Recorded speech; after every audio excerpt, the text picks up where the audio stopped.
ചിലർ ചോദിക്കും, ലളിതാ സഹസ്രനാമം ജപിക്കുമ്പോൾ തെറ്റു വന്നാൽ ദോഷമല്ലേ?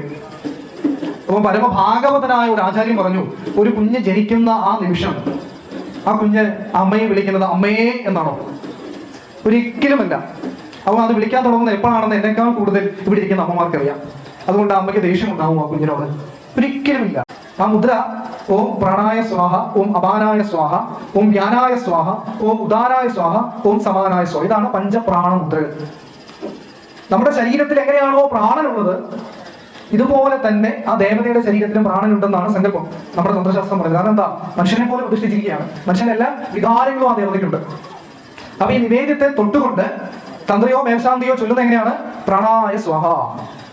അപ്പൊ പ്രാണായ സ്വാഹ എന്ന് പറയണമെങ്കിൽ ഈ നിവേദ്യം പാൽപ്പായസമാണോ? അല്ല, ജീവനുള്ള നമ്മൾ തന്നെയാണ്.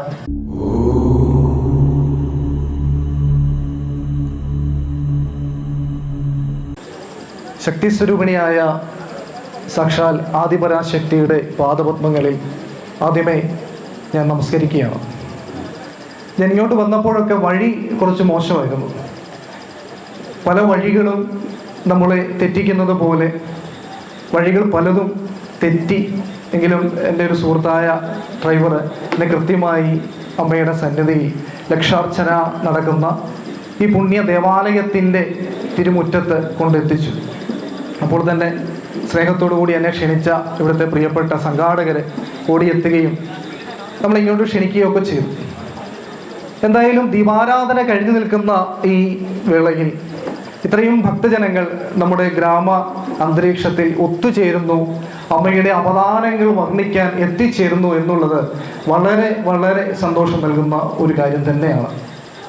പ്രത്യേകിച്ച് നമ്മുടെ കാലാവസ്ഥയുടെ കൃത്യമായിട്ടുള്ള ചേർപ്പുകൾ നഷ്ടപ്പെട്ടുകൊണ്ടിരിക്കുന്ന, അതായത് നമുക്ക് ഋതുക്കൾ ഉണ്ടായിരുന്നു എന്നാണ് പറയുക. ഇപ്പോൾ ഋതുക്കളൊക്കെ നമ്മുടെ കയ്യിൽ നിന്നും നഷ്ടപ്പെട്ടു പോകുന്നു, പ്രകൃതിയിൽ നിന്നും വിട്ടുപോകുന്നു. അപ്പോൾ നമ്മുടെ അന്തരീക്ഷത്തിൽ ഉണ്ടാകുന്ന മാറ്റങ്ങൾ ഓരോ ദിവസത്തെയും മാറ്റിമറിച്ചുകൊണ്ടിരിക്കുന്ന ഈ വേളയിലും ഇത്രയും ഭക്തരെ ഒരേ മനസ്സോടുകൂടി ഇവിടെ എത്തി നിൽക്കുന്നു, അമ്മയുടെ പാദപത്മങ്ങളിൽ നമസ്കരിക്കാനായി വന്നിരിക്കുന്നു എന്നുള്ളത് എനിക്ക് വളരെ വളരെ വളരെ സന്തോഷം നൽകുന്ന ഒരു കാര്യമാണ്. കാരണം സാക്ഷാൽ ആദിപരാശക്തി ഭദ്രകാളി ഭാവത്തിൽ കുടികൊള്ളുന്ന ദിവ്യ സന്നിധാനങ്ങളാണ് നമ്മുടെ കുലക്ഷേത്രങ്ങൾ എല്ലാം തന്നെ. പണ്ടു കാലങ്ങളിലൊക്കെ കാളി ക്ഷേത്രം അല്ലെ ഭദ്രാക്ഷേത്രം എന്നൊക്കെ പറയുമ്പോൾ നമ്മൾ സ്വല്പം ഒന്ന് ഭയന്ന് ആ ക്ഷേത്രങ്ങളിൽ, ഇപ്പം ഞങ്ങളുടെയൊക്കെ ക്ഷേത്രങ്ങളിൽ ഞാൻ ഓർക്കാറുണ്ട്, ഭദ്രാക്ഷേത്രങ്ങളിലുമൊക്കെ പൂക്കളൊക്കെ കൊണ്ട് മാല കെട്ടി വെച്ച് കഴിഞ്ഞാൽ അവിടുത്തെ തിരുമേനി പറയും, അതങ്ങ് മാറ്റി വെച്ചോളൂ, ഞങ്ങൾ ഇവിടെ നിന്ന് എടുത്തുകൊള്ളാം, അല്ലെ നടയ്ക്ക് നേരെ വെക്കണ്ട എന്നൊക്കെ ഞാൻ എൻ്റെ ബാല്യത്തിലൊക്കെ കേട്ടിട്ടുണ്ട്. അപ്പോൾ ശുദ്ധാശുദ്ധങ്ങളൊക്കെ നമുക്ക് ധാരാളമായി സംഭവിക്കുന്നു. അപ്പം ഞാൻ ഈ താന്ത്രികമായിട്ടുള്ള പഠനങ്ങൾ, ഗവേഷണത്തിൻ്റെ ഭാഗമായി, ഞാൻ മലയാള അധ്യാപകനാണ്. അപ്പോൾ മലയാളത്തിൻ്റെ പാഠഭാഗമായിട്ട് ഞാൻ എടുത്ത വിഷയം തന്ത്രശാസ്ത്രമാണ്. അപ്പോൾ കൂടുതൽ ഞാൻ പഠിക്കാൻ ശ്രമിച്ചു. എന്താണ് ഈ ശുദ്ധം അല്ലെ അശുദ്ധം, അല്ലെങ്കിൽ എന്താണ് തന്ത്രശാസ്ത്രം പറഞ്ഞിരിക്കുന്ന ഇത്തരത്തിലുള്ള കാര്യങ്ങൾ എന്നൊക്കെ കൃത്യമായിട്ട് ഞാൻ പഠിക്കാനായിട്ട് ശ്രമിച്ചു. അപ്പം നമ്മൾ എന്തിനാണ് ചില ദേവതകളെ ഭയത്തോടു കൂടി നമ്മൾ സമീപിക്കുന്നത്? ക്ഷേത്രങ്ങളിൽ ചെന്നാൽ ഗുരുവായൂരപ്പനോട് കാണിക്കുന്ന ഒരു മാനസിക അവസ്ഥ അല്ലെങ്കിൽ ഒരു പരമപ്രേമമാകുന്ന ഭക്തി എന്തുകൊണ്ടാണ് മറ്റു ക്ഷേത്രങ്ങളിൽ നമുക്ക്, ചില ക്ഷേത്രങ്ങൾ, ഇപ്പോൾ ഏറ്റുമാനൂർ പോയി കഴിഞ്ഞാൽ, ഇപ്പോൾ തിരുനക്കര മഹാദേവ ക്ഷേത്രത്തിൽ പോയി കഴിഞ്ഞാൽ നമുക്ക് കിട്ടുന്ന ഒരു ഊർജ്ജ സ്രോതസ് മറ്റൊരു തരത്തിലാണ്. ഏറ്റുമാനൂർ ക്ഷേത്രത്തിൽ കയറി കഴിഞ്ഞാൽ അവിടുന്ന് വളരെ വ്യത്യസ്തമായിട്ടുള്ള ഒരു ഊർജ്ജ പ്രസരണമാണ് നമുക്ക് ലഭിക്കുന്നത്. എന്തുകൊണ്ടാണ് ഇത്തരത്തിലുള്ള വ്യത്യസ്തമായ ഊർജ്ജ സരണികൾ നമ്മളിലേക്ക് എത്തുന്നത് എന്നുള്ളത് ഞാൻ ഇങ്ങനെ കൗതുകത്തോടെ ചിന്തിക്കുകയുണ്ടായി. അപ്പോൾ പ്രത്യേകിച്ചും ഈ ഭദ്രാസങ്കല്പത്തെക്കുറിച്ച് ചിന്തിക്കുമ്പോൾ സംഘകാലഘട്ടങ്ങളിലൊക്കെ നമ്മുടെ പ്രാചീനമായിട്ട് ഇവിടെ തമിഴ് സംസാരിക്കുന്ന ആ സംസ്കാരത്തിൻ്റെ ഭാഗമായ ആ സംഘകാലഘട്ടങ്ങളിലൊക്കെ കൊറ്റവൈ എന്നൊക്കെ പറഞ്ഞൊരു ദേവതാ സങ്കല്പമുണ്ട്. മദ്യവും മാംസവും ഒക്കെ അമ്മയ്ക്ക് നിവേദിക്കുന്ന ഒരു പ്രാക്തന സംസ്കൃതിയുടെ ഭാഗമായിരുന്നു. പിന്നീട് ഈ ദേവത യുദ്ധദേവതയായി പരിണമിക്കുന്ന ഒരു ചരിത്രം ഉണ്ടാവും, നമുക്കിവിടെ ആവശ്യമില്ല. പക്ഷെ എന്താണ് ഈ ഭദ്രകാളി എന്ന് കൂടുതൽ നമ്മൾ ചിന്തിച്ച് ഞാൻ ഇങ്ങനെ ആചാര്യന്മാരോടൊക്കെ ചോദിച്ചപ്പോൾ അദ്ദേഹം സംസ്കൃതത്തിലെ ഒരു സൂത്രവാക്യം എന്നോട് പറഞ്ഞു. അതിങ്ങനെയാണ്, ല ലയോരഭേദ എന്നാണ്. ലായിക്കും ലായിക്കും ഭേദമില്ല എന്നാണ് അർത്ഥം. ലാ എന്ന വർണ്ണത്തിനും ലായിക്കും ഭേദമില്ല. അപ്പൊ നമ്മൾ കാളി എന്നാണല്ലോ അമ്മയെ വിളിക്കുക, എൻ്റെ കാളിയമ്മേ അല്ല ഭദ്രകാളിയമ്മയെ നമ്മളെ വിളിക്കുന്നു. അപ്പൊ ആ ലാ മാറ്റിയിട്ട് നമുക്ക് അവിടെ ലാ ചേർക്കാം എന്നാണ് ഈ സൂത്രം പറയുന്നത്. സംസ്കൃത സൂത്രമാണ്. ലാ ല അത് രണ്ടിനും ഭേദമില്ല. ലളയോരഭേദ, രണ്ടും ഒന്ന് തന്നെ. അപ്പൊ നമുക്ക് കാളി എന്ന വാക്കിലെ അല്ലെങ്കിൽ ആ പേരിലെ ലാ മാറ്റി ലാ ചേർക്കാം. അപ്പൊ നമ്മൾ കാലി എന്നാവും, മഹാകാലി. നമ്മുടെ വീട്ടിലൊക്കെ ഇടയ്ക്ക് അങ്ങനെ പണ്ട് കേൾക്കാറുണ്ടല്ലേ, ചില വീടുകളിലൊക്കെ അങ്ങോട്ടും ഇങ്ങോട്ടും മഹാകാലൻ, മഹാ മാറ്റിയിട്ടായിരിക്കും വിളിക്കുക. പിന്നെ കാലൻ, കാലി, നമ്മൾ ഉദ്ദേശിക്കുന്ന ആ ഒരു പിന്നെ പ്രത്യേക സമയത്ത് വരുന്ന ആ കാലനല്ല, ഇത് മഹാകാലനാണ്. ആ മഹാകാലന്റെ വാമഭാഗം അലങ്കരിക്കുന്ന സാക്ഷാലാദിപരാശക്തിയാണ് ഈ പറയുന്ന ഈ ഭദ്രകാളി അഥവാ മഹാകാലി. കാലി എന്ന് പറഞ്ഞ കാലം, ടൈം എന്നാണ് അർത്ഥം. ടൈം എന്ന് പറഞ്ഞാൽ നമ്മൾ ഓരോ ദിവസവും മുന്നോട്ട് പോയിക്കൊണ്ടിരിക്കുന്നു. ഈ പോകുന്ന ഓരോ ദിവസവുമാണ് നമ്മുടെ ആയുസ് നിർണ്ണയിക്കുന്നത്.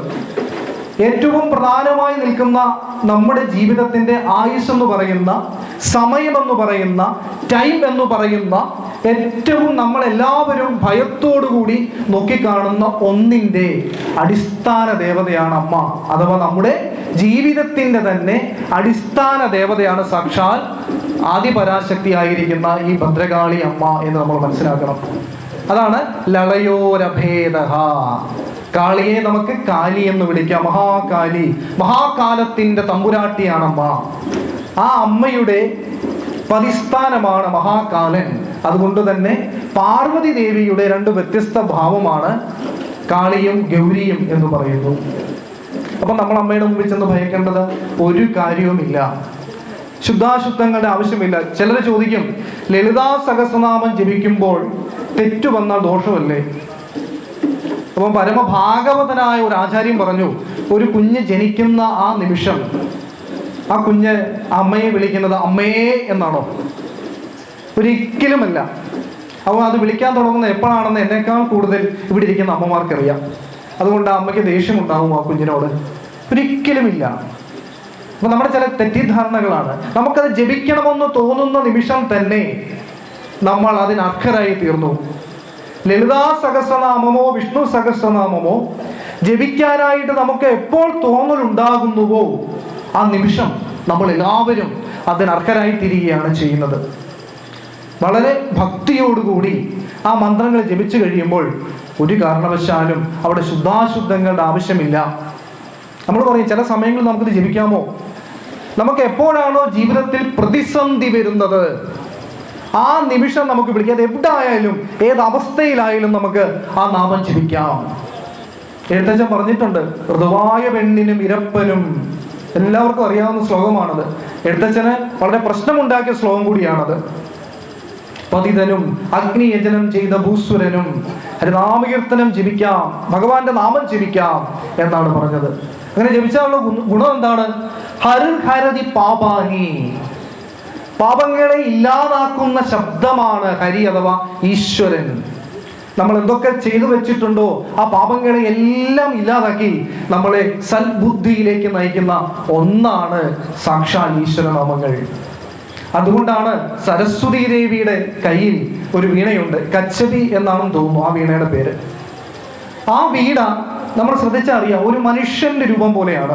വീണയ്ക്ക് ഒരു പ്രത്യേക ആകൃതിയുണ്ട്, തലഭാഗമൊക്കെ ഉണ്ട്, അതിൽ തന്ത്രികളുണ്ട്, ഇതെല്ലാം ഉണ്ട്. അത് മനുഷ്യനെ പോലെയാണ്. വീണ് കിടക്കുന്ന മനുഷ്യനെ സമുദ്ധരിക്കാനായിട്ട് അമ്മ വീണ മീട്ടുന്ന ഒന്നാണ് വീണ. എപ്പോഴും നമ്മൾ മനസ്സിലാക്കണം. പിന്നെന്തിനാണ് ഈ ചിത്രങ്ങളൊക്കെ? ഋഷിയായ കവി വ്യക്തമാക്കിയിരിക്കുന്നത് ആ വീണയിൽ അമ്മ എങ്ങനെയാണോ വീണ മീട്ടുന്നത്, ആ വീണ മീട്ടുന്നത് ആ മനുഷ്യന്റെ ആയുസ്സിനും ആരോഗ്യത്തിനും വേണ്ടി അനുഗ്രഹിക്കുന്ന വീണമീട്ടലാണ്, സംഗീതാത്മകമാക്കിയാണ്. നമ്മുടെ ജീവിതം എപ്പോഴും സംഗീതാത്മകമാകേണ്ടിയിരിക്കുന്നു. പക്ഷെ ജനിക്കുന്ന അന്നു മുതൽ നമ്മളെ വിടാതെ പിന്തുടരുന്ന ഒരു വലിയ പ്രശ്നമുണ്ട്. ആ പ്രശ്നം മാറാൻ വേണ്ടിയാണ് നമ്മൾ എന്നും അമ്പലത്തിൽ വന്ന് പ്രാർത്ഥിക്കുന്നത്. അത് മറ്റൊന്നുമല്ല, ഭയം. ഭയമില്ലാത്ത ആരെങ്കിലും ഞാൻ ഉൾപ്പെടെ ഇവിടെ ഉണ്ട് എന്ന് എനിക്ക് തോന്നുന്നില്ല. ജനിച്ച ആ കുഞ്ഞു മുതൽ 100 വയസ്സായ ഒരു മുത്തശ്ശിക്കോ മുത്തശ്ശനോ വരെ ഈ ഭയം ഉണ്ടാവും. നാളെ എന്തായി തീരുമെന്ന ഭയം, ഇന്ന് ഈ നിമിഷം എന്താകുമെന്ന ഭയം, ഇനി വരുന്ന കാലത്ത് എനിക്കോ എൻ്റെ കുട്ടികൾക്കോ തലമുറയ്ക്കോ എന്ത് സംഭവിക്കും എന്ന ഭയം. നമ്മൾ വെറുതെ ഭയപ്പെട്ടുകൊണ്ടിരിക്കുകയാണ്. നമ്മൾ ഈ ഭയപ്പെടേണ്ട ആവശ്യമുണ്ടോ? സത്യം പറഞ്ഞാൽ നമ്മൾ ഈശ്വര വിശ്വാസിയാണ് എങ്കിൽ നമുക്ക് ഭയം വേണ്ട. കാരണം അഭയം വൈ ബ്രഹ്മ എന്നാണ് സിദ്ധാന്തം. ഭയമില്ലാത്ത അവസ്ഥയാണ് അഭയം. നമ്മൾ ബ്രഹ്മത്തെ അഥവാ ഈശ്വരനെ ഉപാസിക്കുന്നുവെങ്കിൽ, പ്രാർത്ഥിക്കുന്നുവെങ്കിൽ നമുക്ക് ഭയത്തിന്റെ ആവശ്യമില്ല. ആ ഭയമില്ലാത്ത അവസ്ഥ. ഇത്തിത്താനത്തമ്മയുടെ പാദപത്മങ്ങളിൽ വീണ് വീണ് നമസ്കരിക്കുന്ന അപൂർവ ഭാഗ്യനിധികളാണ് നിങ്ങളെങ്കിൽ ഭയത്തിന്റെ ആവശ്യമില്ല. നമുക്ക് ഭയക്കേണ്ട കാര്യമില്ല. കാരണം എന്താണ്? നമ്മുടെ ഈ കൈകൾ അമ്മയുടെ ആ വലൻ കൈകൾ കൊണ്ട് പിണച്ചു വെച്ചിട്ടുണ്ട്. എങ്ങനെയാണോ ആ കൊച്ചു കുഞ്ഞിനെയൊക്കെ അമ്മ മാറോട് ചേർത്ത് വെച്ചിരിക്കുന്നത്, ഉത്സവ സ്ഥലത്തൂടെ ആ കൈകൾ കോർത്തുകൊണ്ട് എവിടെ നടന്നാലും കുഞ്ഞിനറിയാം എനിക്ക് പേടിക്കേണ്ട കാര്യമില്ല. കാരണം എന്താ? എൻ്റെ അമ്മ കൈ പിടിച്ചിട്ടുണ്ട്. ആ അവസ്ഥയിലേക്ക് നമ്മുടെ മനസ്സ് പരിവർത്തനപ്പെടണം.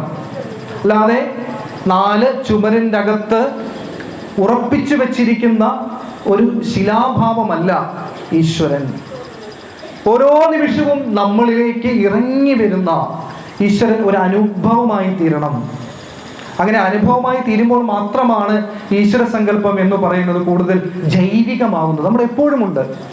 അങ്ങനെയുള്ളവരെയൊക്കെ നമുക്കറിയാം. പൂന്താനം ശ്രീരാമകൃഷ്ണ പരമഹംസർ, അദ്ദേഹം ശരിക്കും ശക്തി ഉപാസകനായിരുന്നു, ഭദ്രകാളി ഉപാസകനായിരുന്നു, ബംഗാളി ബ്രാഹ്മണനാണ് നമുക്കറിയാം.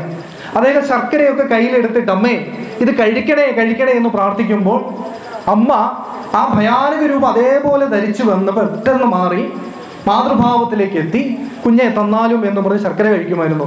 അവിടുത്തെ നിവേദ്യങ്ങളൊക്കെ ആ തരത്തിലാണ്. അപ്പോൾ ഒന്ന് ആലോചിച്ച് നോക്കൂ, നമ്മൾ ഏതു ഭാവത്തിലാണോ അമ്മയെ ആരാധിക്കുന്നത്, ഉപാസിക്കുന്നത്, അതിനനുസരിച്ച് അമ്മയും ആ ഭാവം മാറ്റും. അങ്ങനെ മാറ്റിയാലോ നമ്മൾ എന്തൊക്കെ ആഗ്രഹിക്കുന്നുവോ അതെല്ലാം സാധിക്കും. സംശയം വേണ്ട. ദേവി മഹാത്മ്യം പറയാറുണ്ടല്ലോ, യം ചിന്തയന്തേ കാമം തം തം പ്രാപ്നോതി നിശ്ചിതം. എന്തൊക്കെ ആഗ്രഹമുണ്ടോ, നമ്മൾ മനുഷ്യനായി ജനിച്ചവരാണ്. നമുക്ക് ശ്രേയസ്സും വേണം, പ്രേയസ്സും വേണം. ഈ ലോക ജീവിതത്തിൽ നമുക്ക് എന്തൊക്കെയാണോ ആവശ്യമായിട്ട് വേണ്ടത് അതെല്ലാം നമ്മൾ നേടിയെടുക്കണം. നമുക്ക് ധനം വേണം, വിദ്യാഭ്യാസം വേണം, ജോലി വേണം, കുടുംബജീവിതം വേണം, നല്ല പങ്കാളികൾ വേണം, ഇതെല്ലാം വേണം. ഒപ്പം തന്നെയോ പരമമായ മോക്ഷവും വേണം. ഗ്രഹസ്ഥന് മോക്ഷം മാത്രം മതിയെന്ന് നമുക്ക് പറയാൻ പാടില്ല. ഈ ഭൗതിക സുഖങ്ങളൊക്കെ നമ്മൾ ആസ്വദിച്ച് അത് ധാർമ്മികമായി മുന്നോട്ട് അനുഭവിച്ച് തന്നെ വേണം മുന്നോട്ട് പോകാൻ. അല്ലാതെ നമ്മൾ പെട്ടെന്ന് ഇതൊക്കെ തെറ്റാണ്, അങ്ങനെയൊന്നും പാടില്ല, അങ്ങനെയൊന്നും നമ്മുടെ സൈദ്ധാന്തികരോ അല്ലെങ്കിൽ ആചാര്യന്മാരോ പറയുന്നില്ല. നമ്മൾ ആഗ്രഹിക്കുന്നതെല്ലാം നേടിയെടുത്ത് കഴിയുമ്പോഴാണ് ഇത്രയ്ക്കേ ഉള്ളല്ലോ ഇതെല്ലാം എന്ന് നമുക്കൊരു തോന്നലുണ്ടാകുന്നത്. അപ്പൊ അങ്ങനെ അനുഭവിച്ച് വിരക്തി വരുന്നത് ഭഗവാൻ പറയുന്നുണ്ട്, കർമ്മ സന്യാസവും കർമ്മയോഗവും അർജുന നല്ലത് തന്നെ. പക്ഷേ കർമ്മ സന്യാസം എന്ന് പറയുന്നത് നേരിട്ട് മുക്തിക്ക് കാരണമാകുന്നില്ല. കർമ്മയോഗമാണ് മുക്തിക്ക് കാരണം. കാരണം എന്താണ്? നമ്മൾ അനുഭവിച്ച് ഇപ്പോൾ ഒരു പൈനാപ്പിൾ നമുക്ക് കഴിക്കാൻ ആഗ്രഹമാണ്. നമ്മളത് കഴിച്ചു കഴിയുമ്പോൾ നമുക്ക് മനസ്സിലാകും ഇതിൻ്റെ രുചി ഇത്രയേ ഉള്ളൂ, പിന്നെ നമുക്ക് അതിനോട് ആസക്തി ഉണ്ടാവില്ല. അപ്പൊ നമുക്ക് ഏത് തരത്തിലുള്ള ആഗ്രഹങ്ങളുണ്ടെങ്കിലും നമ്മൾ അതെല്ലാം പൂർത്തീകരിക്കുക. ആ പൂർത്തീകരണത്തിന് ശേഷം നമുക്ക് അതിനോട് അമിതമായ ആസക്തി ഉണ്ടാവുകയില്ല എന്നാണ് പറയുക. അതിനുശേഷം നമ്മൾ ഈശ്വരനിലേക്ക് അടിയുറച്ച സ്ഫുടൻ ചെയ്തെടുത്ത ഭക്തരായി മാറും. അപ്പൊ നമ്മൾ എപ്പോഴും വിചാരിക്കേണ്ടത് നമ്മൾ ഭഗവാന്റെ ഉപാസകരായി മാറണം എന്നുള്ളതാണ്. ഭഗവാന്റെ അല്ലെ അമ്മയുടെ അടുത്തിരിക്കുന്ന ഉപാസകരായി നമ്മൾ മാറണം. ആ ഉപാസനയ്ക്ക് വേണ്ടിയിട്ടാണ് ക്ഷേത്രങ്ങൾ ഉള്ളത്. ക്ഷേത്രത്തിലെ ഇത്തരത്തിലുള്ള ആരാധന വിധികളുമൊക്കെ ഉള്ളത്. അപ്പൊ നമ്മൾ ഒരു സംശയം വരും, നമുക്ക് പുറത്തു നിന്ന് ഭഗവതിയെ കൈകൂപ്പി തൊഴുതു എന്നുള്ളതല്ലാതെ അതിനപ്പുറത്തേക്ക് നമുക്ക് എന്തെങ്കിലും ആരാധിക്കാൻ അവകാശമുണ്ടോ, നമുക്കതിന് അർഹതയുണ്ടോ എന്നൊക്കെ ചോദിക്കും. അപ്പൊ എഴുത്തച്ഛൻ മറുപടി നൽകുന്നത് എങ്ങനെയാണ് രാമായണത്തില്?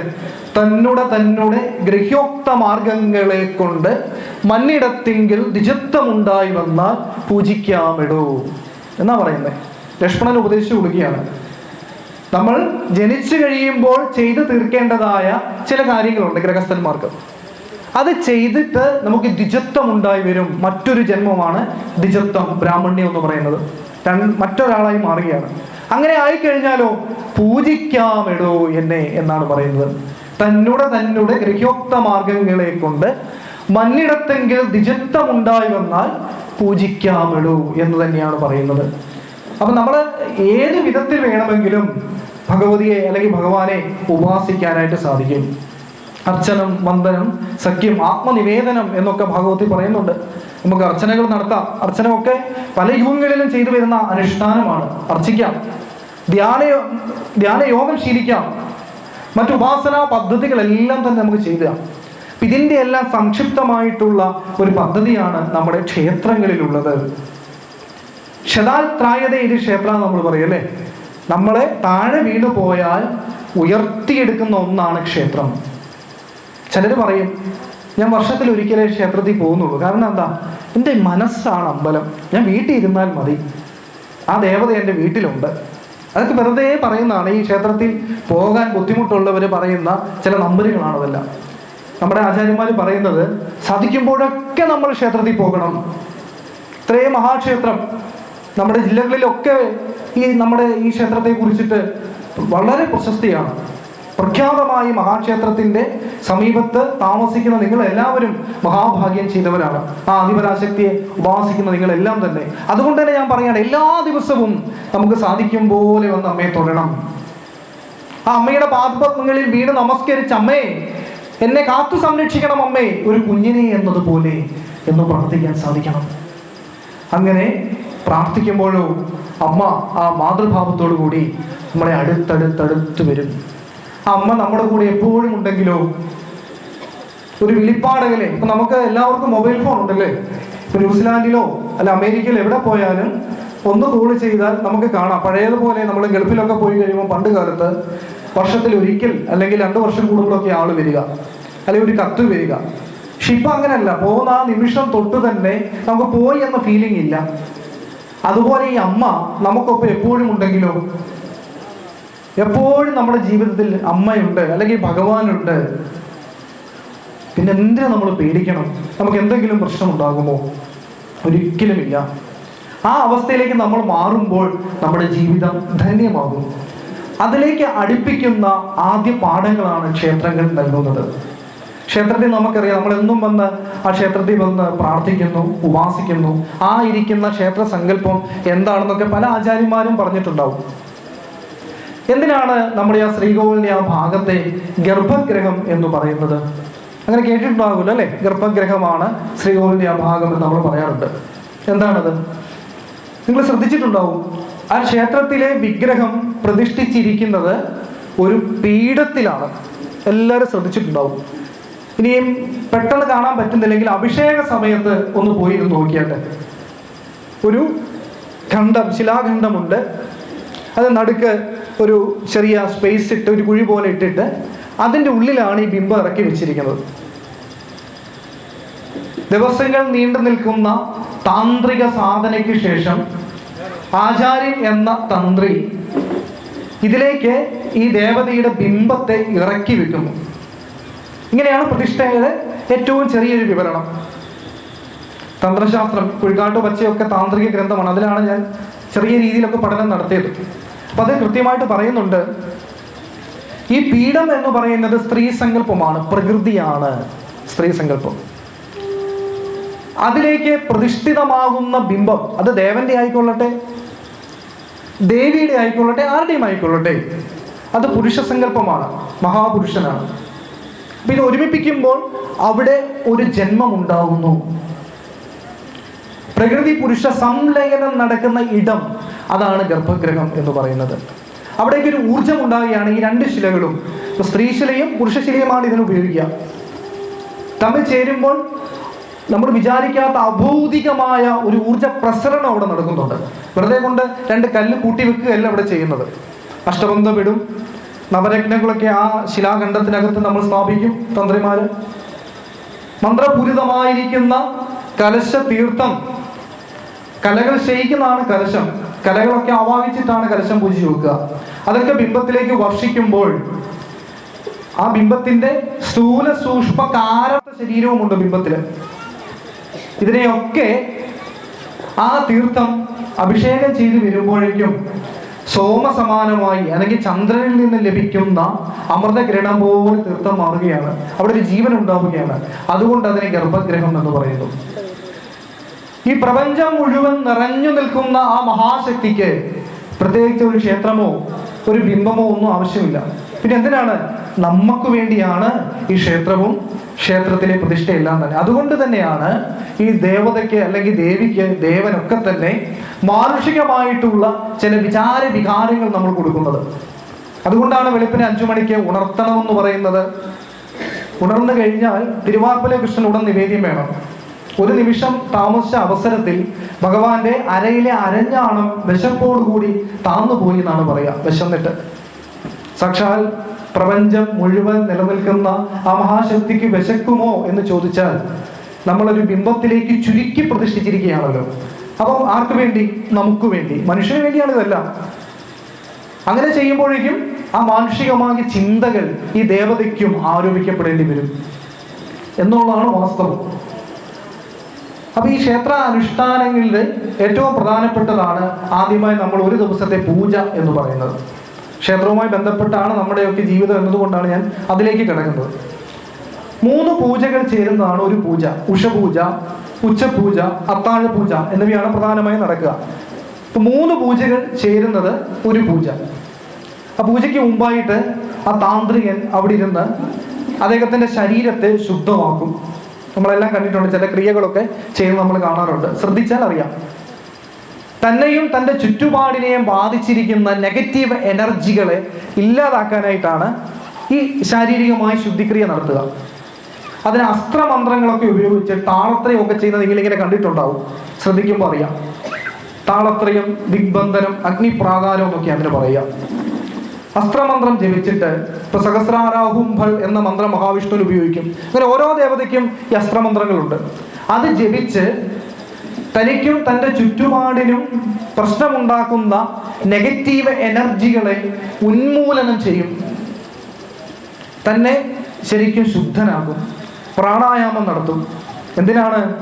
ശിവനെ പൂജിക്കണമെങ്കിൽ നമ്മൾ ശിവനായി മാറണം. ശിവം ഭൂത്വാ ശിവം യജേ എന്നാണ്. ശിവനെ പൂജിക്കണമെങ്കിൽ നമ്മൾ ആരായി മാറണം? നമ്മൾ ശിവനായി മാറണം. അല്ല വെറും ഒരു നാരായണനാണ് പൂജിക്കുന്നതെങ്കിൽ നാരായണനായിട്ട് ഇരുന്നുകൊണ്ട് പൂജിച്ചിട്ട് കാര്യമില്ല. ആരെയാണോ പൂജിക്കുന്നത് ആ ആളായിട്ട് നാം മാറുന്നു. അങ്ങനെ മാറിയ ശേഷം വേണം നമ്മൾ പൂജയ്ക്ക് അർഹരായി തീരുക. അങ്ങനെ പൂജിച്ച ശേഷം ഗുരുവിനെയും ഗണപതിയെയും നമ്മൾ പൂജിക്കുന്നു. പിന്നീടാണ് പീഠപൂജ എന്ന പ്രധാനപ്പെട്ട ആദ്യ പൂജ. നമുക്കെല്ലാവർക്കും അറിയാം. അപ്പം ഞാൻ വന്ന സമയത്ത് ആരാധ്യനായ അദ്ദേഹം പറഞ്ഞു, മാഷി ഇവിടെ ഇരുന്നോണം. ഇരുന്നാണ് പ്രഭാഷണം, അതിനുള്ള കസേരയാണ്. അപ്പോൾ ഒരു അതിഥി വന്നു കഴിഞ്ഞാൽ അദ്ദേഹത്തെ ഇരുത്തുന്ന ചെയർ, ഇതാണ് പീഠം എന്ന് പറയുന്നത്. പീഠം. ഇപ്പൊ പീഠത്തെ നമ്മുടെ വീട്ടിലൊരു മുതിർന്ന ഒരാള്, നമ്മുടെ ഒരു മുത്തശ്ശൻ അല്ലെ വല്യച്ഛൻ നമ്മുടെ കുടുംബത്തിൽ നിന്ന് ദൂരെ നിന്ന് വരികയാണ്. നമ്മളെന്ത് ചെയ്യും? വീടൊക്കെ അടിച്ച് ശുദ്ധമാക്കി വൃത്തിയാക്കി അദ്ദേഹത്തിന് ഇരിക്കാൻ നല്ലൊരു കസേരയും കുഷ്യനൊക്കെ കൊണ്ടിട്ട് വന്നാലും ഇരുന്നാലും എന്ന് പറയും അല്ലേ. ഇത് തന്നെയാണ് പീഠപൂജ. വരുന്ന ആരാണ്? സാക്ഷാൽ ഈശ്വരനാണ് വരുന്നത് നമ്മുടെ മുമ്പിലേക്ക്. അദ്ദേഹത്തിന് ഇരിക്കാനായിട്ട് കൊടുക്കുന്ന പീഠം, കസേര, അതിനെ സജ്ജമാക്കുന്ന പൂജ പീഠപൂജ എന്നാണ് പറയാ. ആ പീഠത്തിലേക്ക് വന്നിരിക്കാൻ പറയും. നമ്മൾ പറയില്ലേ വന്നാലും ഇരുന്നാലും എന്ന് പറയുന്ന പോലെ തന്നെയാണ്. ഇങ്ങനെയാണ് മുദ്രകളൊക്കെ പോവുക. ആവാഹന മുദ്രകളൊക്കെ പറയാം. ആവാഹിതോ ഭവ എന്നൊക്കെ നമ്മൾ പറയും. സംസ്ഥാപിതോ ഭവ, സന്നിരുദ്ധവും ഭവ, സാന്നിധ്യം ഗുരു ഗുരു പ്രസീത എന്നൊക്കെയാണ് ആ മന്ത്രങ്ങൾ. ആ മന്ത്രം ഈ ആംഗ്യങ്ങളിലൂടെ, മുദ്രകളിലൂടെ വന്നിരുന്നാലും എന്ന് പറയുകയാണ്. അതിനൊക്കെ വളരെ വ്യക്തമായിട്ടുള്ള ചില സങ്കല്പങ്ങളും ഒക്കെ ഉണ്ട്. 4 കാലുകൾ എങ്ങനെയായിരിക്കണം പീഠത്തിന്റെ, 1000 ഇതിലുള്ള കർണിക താമരയുടെ എങ്ങനെയായിരിക്കണം, അതിനെങ്ങനെ ദേവനെ പ്രതിഷ്ഠിക്കണം എന്നൊക്കെ തന്നെ പറയാറുണ്ട്. എല്ലാവരും ചുരുക്കിയാണ് പൂജ ചെയ്യുക. പീഠം പൂജിക്കും. ഗും ഗുരുഭ്യോ നമ, ഗംഗണപതേ നമ എന്ന് പറഞ്ഞ് ആധാരശക്തി, മൂലപ്രകൃതി, ആദികൂർമ്മം, അനന്തം, പൃഥ്വി തുടങ്ങിയിട്ടുള്ള സങ്കല്പങ്ങളെയാണ് അവിടെ പൂജിക്കുക. ആ താന്ത്രിക വിധിയാണ്, നമ്മളത് മനസ്സിലാക്കിയാൽ മതി. എന്നിട്ട് പറയും ഭഗവാനെ അല്ലെ അമ്മേ, ഏത് ദേവതയാണോ ആ ദേവതയുടെ പേര് ചേർത്ത് വിളിച്ചിരിക്കാൻ പറയും. നമ്മളും അങ്ങനെയല്ലേ പറയാം. ആ രവി ഇവിടെ ഇരുന്നാട്ടെ, ഇവിടെ ഇരിക്കും, ഇവിടെ ഇരിക്കേ, അങ്ങയുടെ സീറ്റ് ഇവിടെ ഇരിക്കേ എന്നാ നമ്മൾ പറയാം. അപ്പൊ കൃത്യമായിട്ട് ആ പേര് ചൊല്ലി, വിഷ്ണു ആണെങ്കിൽ ആ മഹാവിഷ്ണുവിനെ, ആ മഹാവിഷ്ണുമൂർത്തി ആവാഹിതോ ഭവാന്നോ അല്ലെങ്കിൽ ഇവിടെ ഇരുന്നോളൂ എന്ന് പറയുന്ന പോലെ സമാനമായ സംസ്കൃത പദങ്ങൾ മന്ത്രമായിട്ട് ഉപയോഗിക്കുകയാണ് ചെയ്യുക. അപ്പൊ കൃത്യമായിട്ട് അവിടെ ഇരിക്കുന്നു. അതിനുള്ള ആദ്യത്തെ ഒരു പൂജയാണ് ആദ്യത്തെ മണികൊട്ടലിൽ തീരുന്നത്. നമ്മൾ ആദ്യമായിട്ട് അങ്ങനെ ശ്രദ്ധിച്ചോണം. പൂജിക്കുമ്പോൾ കലശമണ്ഡപത്തിലൊക്കെ അത് ശ്രദ്ധിക്കാവുന്നതാണ്. ദേഹശുദ്ധി കഴിഞ്ഞ് ആദ്യത്തെ പൂജ എന്ന് പറയുന്നത്, ആദ്യത്തെ മണി കൊട്ടുന്നത് പീഠപൂജയ്ക്കാണ്. ഈ പീഠം പൂജിച്ച് കഴിയുമ്പോഴാണ് ഇപ്പൊ ദേവൻ വന്നല്ലോ, ദേവനെ ആവാഹിക്കാൻ പോകുന്നത്. കസേര ഇട്ടു, ഇനി വന്നിരുന്നാലും എന്നാ പറയാം. അപ്പം വന്നിരിക്കണമെങ്കിൽ കൃത്യമായിട്ട് ശുദ്ധമായ ഇടമാകണം, സ്ഥലമാകണം. ഈ താമരപ്പൂവൊക്കെ അതിന് സജ്ജമാകണം. ദേവന്മാരെല്ലാം ഇരിക്കുന്ന താമരപ്പൂവിലാണ് അല്ലേ, അതിന് പത്മപൂജ എന്നൊക്കെ എനിക്ക് പറയും. ഓരോ ദേശത്തിനും ഭേദമുണ്ട്, ഓരോ ആചരണത്തിനും ഭേദമുണ്ട്. അദ്ദേഹത്തോട് ഇരിക്കാൻ പറയുന്നു, ഭഗവാനോട് വന്നിരുന്നാലും എന്ന് പറയുന്നു. ഇരുന്ന് കഴിഞ്ഞ ശേഷം നമ്മൾ എന്ത് ചെയ്യുന്നു? നമ്മുടെ വീട്ടിലായാലും വന്നു കഴിഞ്ഞാൽ നമ്മളെന്ത് പറയാ? യാത്രയൊക്കെ സുഖമായോ? ബസ്സൊക്കെ കിട്ടിയോ? അല്ല ട്രെയിനൊക്കെ എങ്ങനെയായിരുന്നു? ലേറ്റായോ? കുശലം പറയൂ അല്ലേ. ഇപ്പം അങ്ങേ വീട്ടിലെ അദ്ദേഹത്തിന് ഇപ്പം എങ്ങനെ ഇരിക്കുന്നു? നമ്മുടെ വകയിലൊരു ബന്ധുവല്ലേ എന്നൊക്കെ കുശലോക്തികൾ നമ്മൾ പറയും. ഇങ്ങനെ കുശലം പറയുന്ന ആ ഒരു രീതിയിലേക്കാണ് അടുത്ത സെക്ഷൻ പോകുന്നത്. അതിൻ്റെ പേര് മൂർത്തി പൂജ എന്നാണ് പറയുക. അടുത്ത തവണ മണികൊട്ടി പൂജിക്കുന്നത് മൂർത്തി പൂജയ്ക്കാണ്. അപ്പം ഓരോന്നായിട്ട് പറയും. ദേവരാണല്ലോ, വെറുതെ ഈ പറയുന്ന പോലെ പറഞ്ഞാൽ പോരാ, കൃത്യമായിട്ട് അദ്ദേഹത്തിൻ്റെ പേര് ചേർത്ത് വിളിക്കണം. പേര് ചേർത്ത് വിളിച്ചിട്ട് ഇഷ്ടമുള്ള ആഭരണങ്ങളെ കുറിച്ച് നമ്മൾ പ്രകീർത്തിക്കണം. എല്ലാവർക്കും ഇഷ്ടമാണല്ലേ പ്രകീർത്തിക്കുന്നത്. നമ്മളെ ഒന്ന് ഉയർത്തി പറയുന്നത് നമുക്ക് എല്ലാവർക്കും ഇഷ്ടമാണ്. ഇതെല്ലാം നമ്മൾ പറയും. ഇപ്പൊ മഹാവിഷ്ണുവിനാണെങ്കിൽ ഓം നമോ നാരായണായ എന്നുള്ളതാണ് മൂലമന്ത്രം. ആ മൂലമന്ത്രത്തെ ഓരോ അക്ഷരങ്ങളായിട്ട് ആദ്യം മാറ്റും. ഓം നമ, ഓം നം ഓം നമ, ഓം ഓം ഓം നമ, ഓം നാം ഓം നമ, ഓ രാം ഓം നമ, ഓ യാം ഓം നമ, ഓം നാം ഓം നമ, ഓ യാം ഓം നമ എന്നുള്ളത് ഓ നമോ നാരായണായ എന്ന മഹാമന്ത്രത്തിന്റെ ഓരോ അക്ഷരങ്ങളും എടുത്തെടുത്ത് മൂലാക്ഷരന്യാസം എന്നൊക്കെ പറയും. മൂലാക്ഷരങ്ങളെ പൂജിക്കും. പിന്നെ ഭഗവാന്റെ ശരീരത്തിലെ ചക്ര, ശംഖ്, ഗദ, പത്മം ഇതിനെ നമ്മൾ പ്രത്യേകമായിട്ട് പൂജിക്കുന്നുണ്ട്. ഭൂഷണങ്ങൾ പൂജിക്കും. വൈനതേയനെ, ഗരുഡനെ പൂജിക്കും. ഇങ്ങനെ ഈ പൂജ എല്ലാം കഴിഞ്ഞു കഴിഞ്ഞപ്പോൾ, അല്ലെങ്കിൽ നമ്മുടെ വീട്ടിൽ വരുന്ന ആളോട് നമ്മൾ കുറേ കാര്യങ്ങളൊക്കെ പറഞ്ഞു, അദ്ദേഹം പറയും മതി, ഇനി എനിക്ക് നല്ല വിശപ്പുണ്ട്, എന്തെങ്കിലും കഴിക്കാം. ഉച്ച സമയമാണല്ലോ ആയത്. ഈ സമയമാണ് ഭക്ഷണം കഴിക്കാനായിട്ട് പോകുന്നത് ദേവൻ. ആ ഭക്ഷണമാണ് നൈവേദ്യം എന്ന് നമ്മൾ പറയുന്നത്. അത് നമ്മൾ വളരെയധികം മനസ്സിലാക്കേണ്ട ഒരു കാര്യമാണ് നിവേദ്യ സങ്കല്പത്തിൻ്റെ. എന്താണ് നൈവേദ്യം എന്നുള്ളത്? മറ്റൊരു വഴിപാടും കഴിച്ചാലും ലഭിക്കാത്ത പുണ്യവും ആഗ്രഹ സാഫല്യവും ഈ നൈവേദ്യ സമർപ്പണത്തിലൂടെ കിട്ടും എന്നാണ് പറയുക. എന്തുകൊണ്ടാണ് എന്ന് ആരും അത് മനസ്സിലാക്കാനായിട്ട് ശ്രമിക്കുന്നില്ല.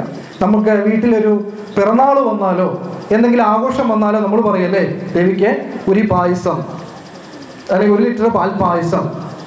രണ്ടുണ്ട് കാര്യം. വീട്ടിൽ പായസം ഉണ്ടാക്കേണ്ട, ആ പായസം കഴിച്ച് തൃപ്തിപ്പെടാം, അടുത്ത വീട്ടിലൊക്കെ കൊണ്ട് കൊടുക്കാം. എപ്പോഴും ചെയ്യുന്നതാണിത്. അപ്പൊ എന്താണ് നിവേദ്യം? നിവേദ്യ സങ്കല്പം എന്താണ് എന്നുള്ളതാണ്. ഇപ്പൊ നമ്മൾ സ്വർണ്ണ പാത്രത്തിലൊക്കെ സമർപ്പിക്കണമെന്നാണ് പറയുക. ഇല്ലെങ്കിൽ ശുദ്ധമായ പാത്രത്തിൽ അത് നിറച്ച് ദേവതയ്ക്ക് ഏതാണോ, ഇപ്പം ദേവിക്ക് ഭദ്രകാളിക്കൊക്കെയാണ് അതികഠിന പായസം അല്ലെങ്കിൽ ഇരട്ടി പായസം എന്നൊക്കെ നമ്മൾ പറയും. അങ്ങനെയുള്ള പായസങ്ങൾ. മഹാവിഷ്ണുവിനാണെങ്കിൽ പാൽപായസം. ഇതൊക്കെ നിറച്ചു വെക്കണമെന്ന് പറയാം. നിറച്ചു വെച്ചിട്ട് ആദ്യമായിട്ട് അതിലുള്ള അശുദ്ധികൾ മാറാൻ ഞാൻ നേരത്തെ പറഞ്ഞ പോലെ അസ്ത്രമന്ത്രം കൊണ്ട് ഇതിലെ അശുദ്ധികൾ ഒഴിഞ്ഞു കളയും.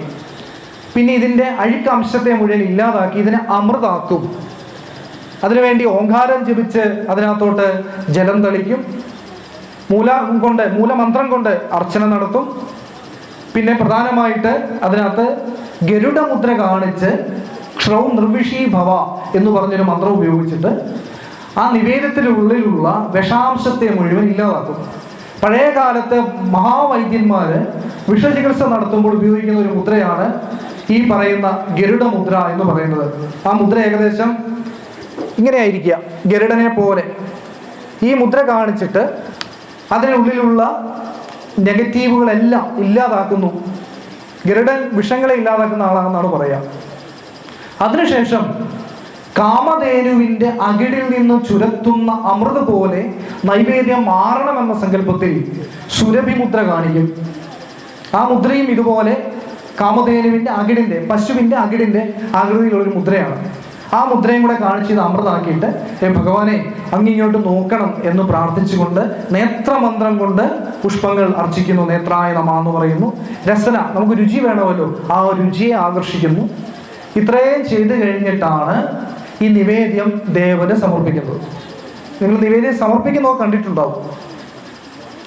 എപ്പോഴും നമ്മൾ മനസ്സിലാക്കേണ്ട, നിവേദ്യം നിങ്ങൾ സമർപ്പിക്കുമ്പോൾ, ഇപ്പം പാൽപ്പായസമാണ് ഗുരുവായൂരപ്പന് പൂജയ്ക്ക് സമർപ്പിക്കുന്നതെന്നിരിക്കട്ടെ, പാൽപ്പായസം സമർപ്പയാമി എന്ന് ഒരു തന്ത്രശാസ്ത്രവും പറയാൻ എഴുതി വെച്ചിട്ടില്ല. ശർക്കര പായസം അമ്മയ്ക്ക് സമർപ്പിക്കുമ്പോൾ അമ്മേ ഇതാ ശർക്കര പായസം നിവേദയാമി എന്നല്ല പറയുന്നത്. പിന്നെന്താണ് പറയുന്നത്? ആ നിവേദ്യത്തെ അതിൻ്റെ വടക്കു ഭാഗത്ത് നിന്നിങ്ങനെ ഒരു പ്രത്യേക രീതിയുണ്ട് അതിന്, അത് ഞാൻ വിസ്തരിക്കുന്നില്ല. എടുത്തിട്ട് പഞ്ചപ്രാണമുദ്രയാണ് അവിടെ ചൊല്ലുന്നത്. ആ മുദ്ര ഓം പ്രാണായ സ്വാഹ, ഓം അപാനായ സ്വാഹ, ഓം വ്യാനായ സ്വാഹ, ഓം ഉദാരായ സ്വാഹ, ഓം സമാനായ സ്വാഹ. ഇതാണ് പഞ്ചപ്രാണ മുദ്രകൾ. നമ്മുടെ ശരീരത്തിൽ എങ്ങനെയാണോ പ്രാണനുള്ളത്, ഇതുപോലെ തന്നെ ആ ദേവതയുടെ ശരീരത്തിലും പ്രാണനുണ്ടെന്നാണ് സങ്കല്പം നമ്മുടെ തന്ത്രശാസ്ത്രം പറയുന്നത്. കാരണം എന്താ? മനുഷ്യനെ പോലെ പ്രതിഷ്ഠിച്ചിരിക്കുകയാണ്. മനുഷ്യന്റെ എല്ലാ വികാരങ്ങളും ആ ദേവതയ്ക്കുണ്ട്. അപ്പൊ ഈ നിവേദ്യത്തെ തൊട്ടുകൊണ്ട് തന്ത്രിയോ മേൽശാന്തിയോ ചൊല്ലുന്ന എങ്ങനെയാണ്? പ്രാണായ സ്വാഹ. അപ്പൊ പ്രാണായ സ്വാഹ എന്നാ പറയണമെങ്കിൽ ഈ നിവേദ്യം പാൽപ്പായസമാണോ? അല്ല, ജീവനുള്ള നമ്മൾ തന്നെയാണ്. ആത്മസമർപ്പണമാണ് നൈവേദ്യം. എല്ലാ മതങ്ങളും പറയുന്നുണ്ടല്ലോ ആത്മബലി, ബലി അർപ്പിച്ചു എന്നൊക്കെ ബൈബിളിലും ഖുറാനിലും ഒക്കെ പറയും. ഈ സമർപ്പണമാണിത്, ആത്മബലി തന്നെയാണത്. തന്നെ തന്നെ സമർപ്പിക്കുകയാണ് പൂജയെല്ലാം കഴിയുമ്പോൾ. അപ്പൊ ഈ നിവേദ്യം ജീവനുള്ള നമ്മുടെ ശരീരത്തിന്റെ പ്രതീകമാണ്, ആത്മാവിന്റെ പ്രതീകമാണ്, നമ്മുടെ തന്നെ പ്രതീകമാണ്. ഈ പ്രാണായ സഹ എന്ന് പറയുമ്പോൾ നമ്മളെ തന്നെ ഭഗവാന്റെ പാദപത്മങ്ങളിൽ ലയിപ്പിച്ചു കഴിഞ്ഞു. അത്രയും കഴിയുമ്പോൾ പിന്നെ രക്ഷിക്കാതിരിക്കാൻ പറ്റുമോ? അതുകൊണ്ടാണ് നിവേദ്യങ്ങൾ സമർപ്പിച്ച് പ്രാർത്ഥിക്കുമ്പോൾ, അല്ല നിങ്ങളൊരു പായസം വഴിപാട് കഴിക്കുമ്പോൾ പെട്ടെന്ന് ഭരിക്കുന്നത്. എപ്പോഴും നമ്മൾ മനസ്സിലാക്കണം, മറ്റൊരു വഴിപാട് പോലെയല്ല. ഈ പഞ്ചപ്രാണനെ സമർപ്പിക്കുമ്പോൾ ആ നൈവേദ്യത്തിലിരിക്കുന്ന ആ ദ്രവ്യം ഒരിക്കലും ഒരു പാൽപ്പായസമോ അല്ലെ ഉണ്ണിയപ്പമേ അല്ല. ആരാണോ സമർപ്പിക്കുന്നത് ആ ആൾ തന്നെ ആവുകയാണ്. നമ്മൾ റെസിപ്റ്റ് എടുത്തിട്ട് തിരുമേനിയാ ചെയ്യുന്നെങ്കിലും ആയിരിക്കുന്ന നൈവേദ്യം നമ്മുടെ പ്രതീകമായി മാറുകയാണ്. അതാണ് ആത്മസമർപ്പണം എന്ന് പറയുന്നത്. അതോടുകൂടി അദ്ദേഹത്തിന് വളരെ തൃപ്തിയാവും. നമ്മളെ അനുഗ്രഹിക്കാതിരിക്കാനായിട്ട് സാധ്യമേ അല്ല. അപ്പൊ നമുക്ക് വീട്ടിലായാലും നമ്മുടെ അച്ഛനൊക്കെ സന്തോഷിച്ചിരിക്കുമ്പോൾ നമ്മൾ എന്ത് പറയും? അതെ, ആ വടക്കേപ്പാടത്തെ ഒരു 10 സെന്റ് സ്ഥലമില്ലേ, കണ്ണായ സ്ഥലമാണ്, അച്ഛാ അത് എൻ്റെ പേരിലൊന്ന് എഴുതി തരണം, കുറച്ച് പ്രായമായി കഴിയുമ്പോഴേ എന്ന് പറയും നമ്മൾ. അതുപോലെ പ്രാർത്ഥിക്കുന്ന, അല്ലെങ്കിൽ കുറച്ചൊന്ന് ദേവൻ ഇതെല്ലാം കഴിച്ചൊന്ന് ഇരിക്കുമ്പോൾ സോപ്പിടാൻ പറ്റുന്ന സമയമാണ് നടയടച്ച് പൂജിക്കുന്ന ആ സമയം. ആ സമയത്തിന് നമ്മൾ പറയും സോപാന സംഗീതമൊക്കെ ചൊല്ലണം, അല്ലേ? അവിടെ കൊട്ടിപ്പാടി സേവയുണ്ട് സോപാന സംഗീതത്തിനൊപ്പം തന്നെ. പ്രസന്ന പൂജ എന്നാ പറയാ. ദേവനെ പ്രസന്നനാക്കുന്ന പൂജ. നിവേദ്യമൊക്കെ കഴിച്ച് വയറൊക്കെ നിറഞ്ഞ് തൃപ്തിയായിട്ടിരിക്കും. ആ സമയത്ത് മുറുക്കും ചിലരല്ലേ. അതുകൊണ്ടാണ് ആ സമയത്ത് ആഭൂപാദികൾ നിവേദിക്കുന്നു, അപ്പം നിവേദിക്കുന്നു, അട നിവേദിക്കുന്നു, താമ്പൂലം നിവേദിക്കുന്നു. താമ്പൂലം എന്ന് പറഞ്ഞാൽ ഈ പറഞ്ഞ മുറുക്കാനാണ്. ആ മുറുക്കാനൊക്കെ കഴിച്ചിട്ട് ആ സമയത്ത് നമ്മൾ ആ നടയിൽ നിന്ന് നടയടച്ചിരിക്കുമായിരിക്കും. തിരുമേനി അകത്ത് പുഷ്പാഞ്ജലി കഴിക്കുമായിരിക്കും. ആ സമയത്താണ് നമ്മൾ റെസിപ്റ്റിൽ നമ്മുടെ പേരും നാളൊക്കെ എഴുതി അവിടെ വെക്കുക. ഇതൊക്കെ നമുക്ക് അനുഭവമുള്ള കാര്യങ്ങളാണ്. അപ്പൊ നമുക്ക് പ്രാർത്ഥിക്കാം ആ സമയത്ത്, എൻ്റെ അമ്മേ എനിക്ക് ഇന്ന ഇന്ന കാര്യമുണ്ട്, സാധിച്ചു തരണേന്ന്. ചിലർ പറയാറുണ്ട് അങ്ങനെ പറയണ്ട, എല്ലാം അറിയുമല്ലോ എന്ന്. പക്ഷെ അങ്ങനെയല്ല, നമുക്ക് എന്താവശ്യമുണ്ടോ അത് നമുക്ക് പ്രാർത്ഥിക്കാം, സാധിച്ചു തരണേ. നമ്മൾ പിന്നെ ആരോട് പോയി പറയും? ഒന്ന് ആലോചിച്ച് നോക്ക്. നമുക്കൊരാവശ്യമുണ്ട്, ഒന്നും വേണ്ട, എൻ്റെ മുട്ടിന് വേദനയാണെന്ന് ഒരു മുത്തശ്ശിക്ക് തോന്നുമ്പോൾ എല്ലാം അമ്മയ്ക്കറിയാം, മാറ്റി തരുമെന്ന് ഉള്ള ചിന്തയ്ക്ക് അപ്പുറത്തേക്ക് ഒരു കൊച്ചു കുഞ്ഞിനോട് എന്നതുപോലെ അമ്മയോട് നമുക്ക് പ്രാർത്ഥിക്കത്തില്ലേ? അമ്മേ എൻ്റെ വേദന മാറ്റിത്താ അമ്മേ, ഞാൻ ആരോട് പറയും? അങ്ങനെ ഒന്ന് പറഞ്ഞു നോക്കൂ.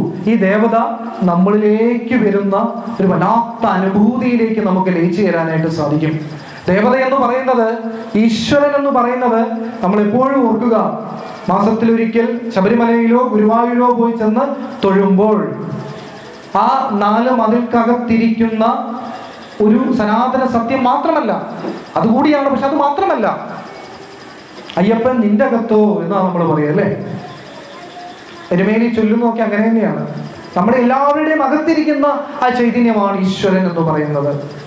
അത് പ്രത്യേകം ഒരു സ്ഥലത്തു മാത്രം കുടികൊള്ളുന്നില്ല, അവിടെയും ഇരിപ്പുണ്ട്, എവിടെയും ഇരിപ്പുണ്ട്, എല്ലായിടത്തും ഇരിപ്പുണ്ട്. അതുകൊണ്ടാണ് തൂണിലും തുരുമ്പിലും ഉണ്ട് എന്ന് പ്രഹ്ലാദന് പറയാനായിട്ട് സാധിച്ചതും. അത് പറഞ്ഞ ഉടൻ തന്നെ പ്രത്യക്ഷപ്പെട്ടതും നരഹരിയായിട്ട്. അപ്പൊ നമ്മുടെ ജീവിതത്തിന്റെ തന്നെ ഒരു പ്രതീകമായി ഈശ്വര സങ്കല്പം മാറുന്നിടത്താണ് ഇതെല്ലാം ജയിക്കുന്നത്. ഇതൊക്കെ നമുക്ക് വ്യക്തമാക്കി തരുന്നത് നമ്മുടെ തന്ത്രശാസ്ത്രമാണ്. നമ്മൾ തന്ത്രം എന്ന വാക്ക് ഉപയോഗിക്കുമ്പോൾ കേരളീയ തന്ത്രം എന്ന് പറയുമ്പോൾ നമ്മൾ എപ്പോഴും ക്ഷേത്ര സംബന്ധമായിട്ടാണ് പറയുക. പക്ഷെ ഭാരതീയമായ താന്ത്രിക പരികല്പന എന്ന് പറയുന്നത് വിശാലമായ അർത്ഥത്തിലാണ്. ഈ തന്ത്രം എന്ന വാക്കിന് പലതരത്തിലുള്ള നിർവചനമുണ്ട്. അതിലൊരു പ്രധാന നിർവചനം തനു എന്ന വാക്കിൽ നിന്നാണ് തന്ത്രം ഉണ്ടായതെന്ന് പറയാം. തനു എന്ന് പറഞ്ഞാൽ ശരീരം എന്നർത്ഥം. ഈ ശരീരം, നമ്മുടെ ഈ ശരീരം കൊണ്ട് സാധിച്ചെടുക്കാനായി എന്തൊക്കെയുണ്ടോ അതൊക്കെ തന്ത്രശാസ്ത്രം കൊണ്ട് സാധിച്ചെടുക്കാൻ പറ്റും എന്നാ പറയാ. തന്യതേ വിസ്താരിതേ ജ്ഞാനം അനേന ഈ തന്ത്രം എന്നാ പറയുന്നത്. അപ്പൊ താന്ത്രികമായിട്ടുള്ള സാധനകളിലൂടെ നമ്മൾ ഈ പറയുന്ന പോലെ ശ്രീചക്ര ഉപാസന ചെയ്യണമെന്നോ അല്ലെങ്കിൽ താന്ത്രികരൊക്കെ ചെയ്യുന്ന അത്രയും കർമ്മങ്ങൾ ചെയ്യണമെന്നും വേണ്ട. നമ്മുടെ മനസ്സതിന് സജ്ജമാക്കി മാറ്റുക. നമ്മുടെ മനസ്സിൽ ആ സാക്ഷാൽ നിങ്ങൾക്ക് എപ്പോഴും ഒരു ദേവതാ സങ്കല്പവുമായിട്ട് അടുത്ത ബന്ധമുണ്ടാകണം. ഭാരതീയ ദർശനം പറയുന്നത് നമ്മുടെ മനസ്സിൽ ഏതെങ്കിലും ഒരു ഈശ്വര സങ്കല്പത്തോട് അദമ്യമായ താല്പര്യം ഉണ്ടാകണമെന്നാണ് പറയാം. ഭാഗവത ഭക്തിയൊക്കെ വർദ്ധിച്ചതോടുകൂടി, സപ്താഹയജ്ഞങ്ങൾ വന്നതോടുകൂടി മിക്കവരും ശ്രീകൃഷ്ണ ഭക്തിയിലേക്ക് മാറിയിട്ടുണ്ട്. പക്ഷെ നമ്മുടെ ഒരു സങ്കല്പം അനുസരിച്ചിട്ട് ഈ കുലദേവതാ ആരാധനയൊക്കെ വന്നപ്പോൾ ഭദ്രകാളി, ദുർഗാ ഭഗവതി ഒക്കെ നമ്മൾ ഉപാസിക്കാറുണ്ട്. എന്തുമായിക്കൊള്ളട്ടെ, നമ്മുടെ മനസ്സിൽ ഏറ്റവും കൂടുതൽ അടുപ്പം തോന്നുന്ന ദേവത ആരാണോ ആ ദേവതയുമായിട്ട് നിങ്ങൾക്ക് മുൻജന്മത്തിൽ ബന്ധമുണ്ടായിട്ടുണ്ടാവും. ഇല്ലെങ്കിൽ ആ ദേവതയോട് അടുപ്പം ഉണ്ടാവില്ല. എപ്പോഴും നമ്മൾ ശ്രദ്ധിക്കണം. നമ്മൾ ഒരു വിഷമം വരുമ്പോൾ വളരെ വേഗത്തിൽ ആരെയാണോ വിളിക്കുന്നത്, ഏത് ദേവതയാണോ നിങ്ങളുടെ ഇടനെഞ്ചിലേക്ക് ഓടിയെത്തുന്നത്, ആ ദേവത നമ്മുടെ മുൻജന്മത്തെ നമ്മളുമായി ബന്ധപ്പെട്ട് നിൽക്കുന്ന ഒരു ഈശ്വര സങ്കല്പം തന്നെയാണ്, യാതൊരു സംശയമില്ല. കാരണം മനസ്സാണ് അതിൻ്റെ അടിസ്ഥാനം. മനസ്സ് ചന്ദ്രനാണ്. ചന്ദ്രന്റെ ആ പ്രതീകമായ മനസ്സിലേക്ക് ഏത് സങ്കല്പങ്ങളൊക്കെ വരുന്നുണ്ടോ അതെല്ലാം മുൻജന്മത്തെ നമ്മളുമായി ബന്ധപ്പെട്ടതാണെന്നാണ് പറയാം. അപ്പോൾ എപ്പോഴും നിങ്ങൾ ചിന്തിക്കുക, എപ്പോഴും എൻ്റെ ഹൃദയത്തിലേക്ക് ഓടി വരുന്നത് ഏത് ദേവതാ സങ്കല്പമാണ് എന്ന്. ആ ദേവതയെ നമ്മൾ മുറുക്കെ പിടിക്കുക.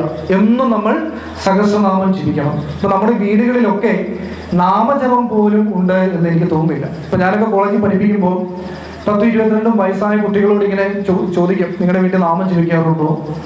ഇപ്പൊ ചില കുട്ടികൾ പറയും, പക്ഷേ അതിപ്പം ഞങ്ങൾ അങ്ങനെ വീട്ടിൽ ജപിക്കുന്ന ഒരു സമ്പ്രദായം ഇപ്പൊ ഇല്ല, പണ്ട് ജപിക്കുമായിരുന്നു, ഇപ്പൊ സമയമില്ല.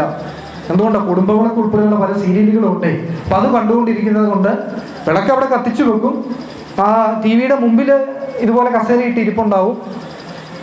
സീരിയലും കാണാം, നാമവും ജപിക്കാം. ഇതാണ് പല വീടുകളിലും വരുന്നതെന്ന് പല ബാച്ചിലെ കുട്ടികളെ പഠിപ്പിക്കുന്നതെന്ന് എനിക്ക് മനസ്സിലായിട്ടുണ്ട്. എന്നാൽ ചില കുട്ടികൾ ഇപ്പോൾ ഞാൻ MA ക്ലാസ് എടുക്കുമ്പോൾ ഹരിനാമ കീർത്തനം പഠിപ്പിക്കണം. MG യൂണിവേഴ്സിറ്റിയുടെ സിലബസിൽ ഹരിനാമ കീർത്തനം പഠിപ്പിക്കാനുണ്ട് ആദ്യത്തെ സെമസ്റ്ററിൽ. അപ്പോൾ ചില കുട്ടികൾ ഇത് കാണാതെ ചൊല്ലുന്നുണ്ട് അവിടെ ഇരുന്നുകൊണ്ട്. അപ്പം എനിക്ക് മനസ്സിലായി, ചില വീടുകളിൽ ഇത്തരം അനുഷ്ഠാനങ്ങൾ ഇപ്പോഴും തുടരുന്നുണ്ട്. മറ്റു ചില വീടുകളിലോ ഇത് പാടെ ഉപേക്ഷിച്ചിരിക്കുകയാണ്. അപ്പൊ ഈ കുളിക്കുന്ന കാര്യത്തെ കുറിച്ച് പറയുമ്പോൾ ചില കുട്ടികൾ സാറേ ഞങ്ങൾ വൈകുന്നേരമേ കുളിക്കാറുള്ളൂ സാറേ. അല്ല, ഈ കോളേജിലൊക്കെ വന്നു കഴിഞ്ഞാൽ എന്നാൽ മുഷിയുമല്ലോ, പിന്നെ ഒരു കുളി മതിയല്ലോ വൈകുന്നേരം എന്നാ പറയാം. അപ്പം ഞാൻ പിന്നെ അതെല്ലാം നമ്മുടെ കുഞ്ഞുങ്ങളാണല്ലോ, അപ്പം എനിക്ക് പറഞ്ഞു കൊടുക്കാം. അപ്പം കുറച്ചുകൂടെ ഞാൻ ഇവിടെ പറയുന്ന പോലല്ല, അതിൻ്റെ ബുദ്ധിമുട്ടുകളും പ്രശ്നങ്ങളും ശരീരശുദ്ധിയുടെ ആവശ്യത്തെക്കുറിച്ചൊക്കെ ഞാൻ അവരോട് പറഞ്ഞു കൊടുക്കും.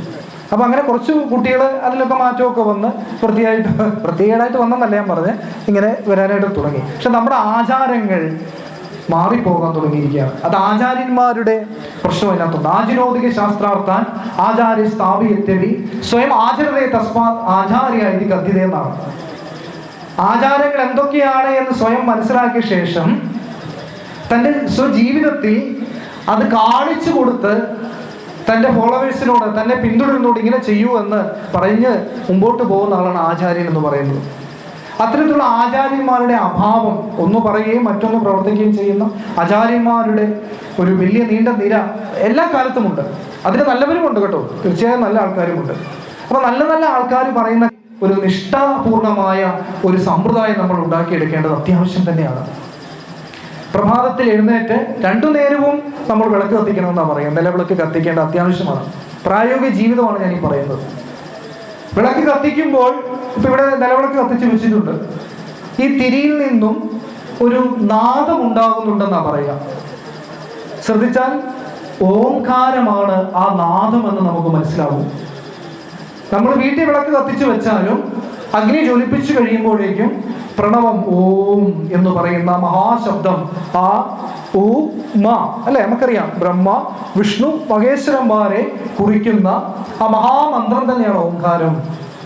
താന്ത്രിക സാധനയിൽ ഓംകാര ഉപാസനയൊക്കെ വളരെ പ്രസക്തമാണ്. ഓംകാരം കൊണ്ട് നാഡി ശുദ്ധി വരുത്തണം, പ്രാണായാമം നടത്തണം എന്നൊക്കെ പറയും. ഓംകാരം ചെറിയൊരു കാര്യമല്ലല്ലോ. ആ വീട്ടിൽ വിളക്ക് കത്തിക്കുമ്പോൾ എന്നും നിങ്ങൾ ഓർക്കുക, അല്ലെ നമ്മൾ ഓർക്കുക, കത്തിച്ചു വെക്കുന്ന വിളക്ക് ഓംകാരം ജപിക്കുന്നുണ്ട് എന്ന്. നമ്മളും വിളക്കിന്റെ മുമ്പിൽ ഇരുന്ന് ഓംകാരം ജപിക്കണം. വെറുതെ ഓം ഓം തന്നെ ജപിക്കേണ്ടത്, ഓം എന്ന് നമ്മൾ നീട്ടി തന്നെ ജപിക്കണം. ഇഷ്ടദേവതകളെ തീർച്ചയായും വന്ദിക്കണം. ഒരു അരമണിക്കൂറെങ്കിലും മിനിമം, രാവിലെയും വൈകിട്ടും. ഇനി രാവിലെ പറ്റുന്നില്ല, വിളക്ക് കത്തിച്ചിട്ട് വൈകുന്നേരമെങ്കിലും അരമണിക്കൂർ ടി വി ഒക്കെ ഓഫ് ചെയ്ത് വെച്ച്, വാട്സപ്പൊക്കെ ഒന്ന് ഓഫ് ചെയ്ത് വെച്ചിട്ട് നാമം ജപിക്കണം. വിഷ്ണുവിൻ്റെയോ ലളിതാദേവിയുടെയോ സഹസ്രനാമം നമ്മൾ എല്ലാ ദിവസവും ജപിക്കണം. ഇപ്പം നമ്മൾ ഗ്രഹസ്ഥനാണെങ്കിൽ, നമ്മളെല്ലാം ഗ്രഹസ്ഥനാണ്, നമ്മളെല്ലാവരും ലളിത സഹസ്രനാമം നമ്മൾ ജപിക്കണം എന്നാ പറയുക. ഐശ്വര്യത്തിൻ്റെ തന്നെ അതിദേവതയായിരിക്കുന്ന അമ്മ എല്ലാ ദിവസവും ലളിത സഹസ്രനാമം നമ്മൾ ജപിച്ചാൽ നമ്മുടെ വീട്ടിൽ എപ്പോഴും ഉണ്ടാകുമെന്നാണ്. അപ്പൊ നമ്മുടെ വീട്ടിൽ ഒരു മുത്തശ്ശി ആയിട്ട് അമ്മയുണ്ടെങ്കിൽ, അല്ലെ നമ്മുടെ ഒരു അമ്മയായിട്ട് ആ സാക്ഷാൽ പരാശക്തി ഇത്തിത്താനത്തെ അമ്മ നമുക്കൊപ്പം ഉണ്ടെങ്കിൽ, പിന്നെ നമ്മൾ എന്തിനെ ഭയക്കണം? ഒന്ന് ആലോചിച്ചേ. നാളെ എന്താകുമെന്ന് ഭയക്കേണ്ട കാര്യമില്ല. ഞാൻ നാളെ ഏതൊക്കെ പ്രശ്നത്തിൽ ചെന്ന് പെടും ഒന്നും വേണ്ട, ഒരു പ്രശ്നം ഉണ്ടാകത്തില്ല, ഒരിക്കലും പ്രശ്നം ഉണ്ടാകത്തില്ല. കാരണം എന്താണ്? നമുക്ക് അനുഭവമായിട്ട് നമ്മുടെ കൂടെ ഈശ്വരനുണ്ട്, അമ്മയുണ്ട്. ആ കൂടെ അതുണ്ടെങ്കിൽ പിന്നെ നമ്മൾ എന്തിനു ഭയക്കണം? നാളെ എന്താകുമെന്ന് നമ്മൾ എന്തിനു പേടിക്കണം? ഒരു പ്രശ്നവും വരില്ല. നമുക്ക് പ്രത്യക്ഷത്തിൽ ചില അനുഭവങ്ങൾ വരുമ്പോൾ നമ്മൾ വിചാരിക്കും, ദൈവമേ, ഇത് ഇത്രയും ഞാൻ നാമം ജപിച്ചിട്ടും എല്ലാ ദിവസവും നിർമാല്യം തൊഴുതിട്ടും എന്താണ് ഇത് സംഭവിച്ചത്? അപ്പൊ നമ്മൾ ആദ്യം മനസ്സിലാക്കേണ്ടത്, കണ്ണിൽ കൊള്ളാനുള്ള പല അനുഭവങ്ങളും കൊണ്ടാണ് ഞാൻ ഈ പറയുന്നത്. വെറുതെ പറയുന്നതേ അല്ല, അനുഭവങ്ങൾ വ്യക്തിപരമായതുകൊണ്ട് പറയാൻ പാടില്ല എന്ന് ഞാൻ വിചാരിക്കുന്നു. കണ്ണിൽ കൊള്ളാനുള്ള പലതും പിരികത്ത് കൊണ്ടുപോകുന്ന പല സന്ദർഭങ്ങളും ഉണ്ടാവാറുണ്ട്. നമുക്കെല്ലാം ഉണ്ടാകും. ഇവിടെ ഇരിക്കുന്ന മഹാത്മാക്കളായ ജ്യേഷ്ഠ സഹോദരന്മാർക്കും സഹോദരിമാർക്കും ഒക്കെ ഇത്തരത്തിലുള്ള അനുഭവങ്ങൾ ഉണ്ടായിട്ടുണ്ടാവും, അല്ലെ കേട്ടിട്ടുണ്ടാവും. നാമജപത്തിന്റെ ശക്തി എന്ന് പറയുന്നത് അനിർവചനീയമാണ്. ജപിക്കുന്ന ആളെ സംരക്ഷിക്കുന്നതാണ് നാമജപങ്ങൾ എന്ന് പറയുന്നത്. അസ്ത്രമന്ത്രം പോലെയാണ്. സീരിയലിനകത്തൊക്കെ കണ്ടിട്ടുണ്ട്, പുരാണ സീരിയലിനകത്ത് ചില മന്ത്രങ്ങളൊക്കെ ജപിച്ച് തൊടുത്തു വിടും. ബ്രഹ്മാസ്ത്രം, വാരുണാസ്ത്രം എന്നൊക്കെ പറഞ്ഞിട്ട്. ഇത് മനസ്സിന്റെ പവറാണത്. മനസ്സിന്റെ പവറുള്ള ആള് നോക്കി സ്ഫടിക പാത്രം പൊട്ടിച്ച സന്ദർഭങ്ങളൊക്കെ ഉണ്ടായിട്ടുണ്ട്. പഴയ കാലത്തെ കഥയല്ല ഞാനീ പറയുന്നത്, ഈ കാലത്തും.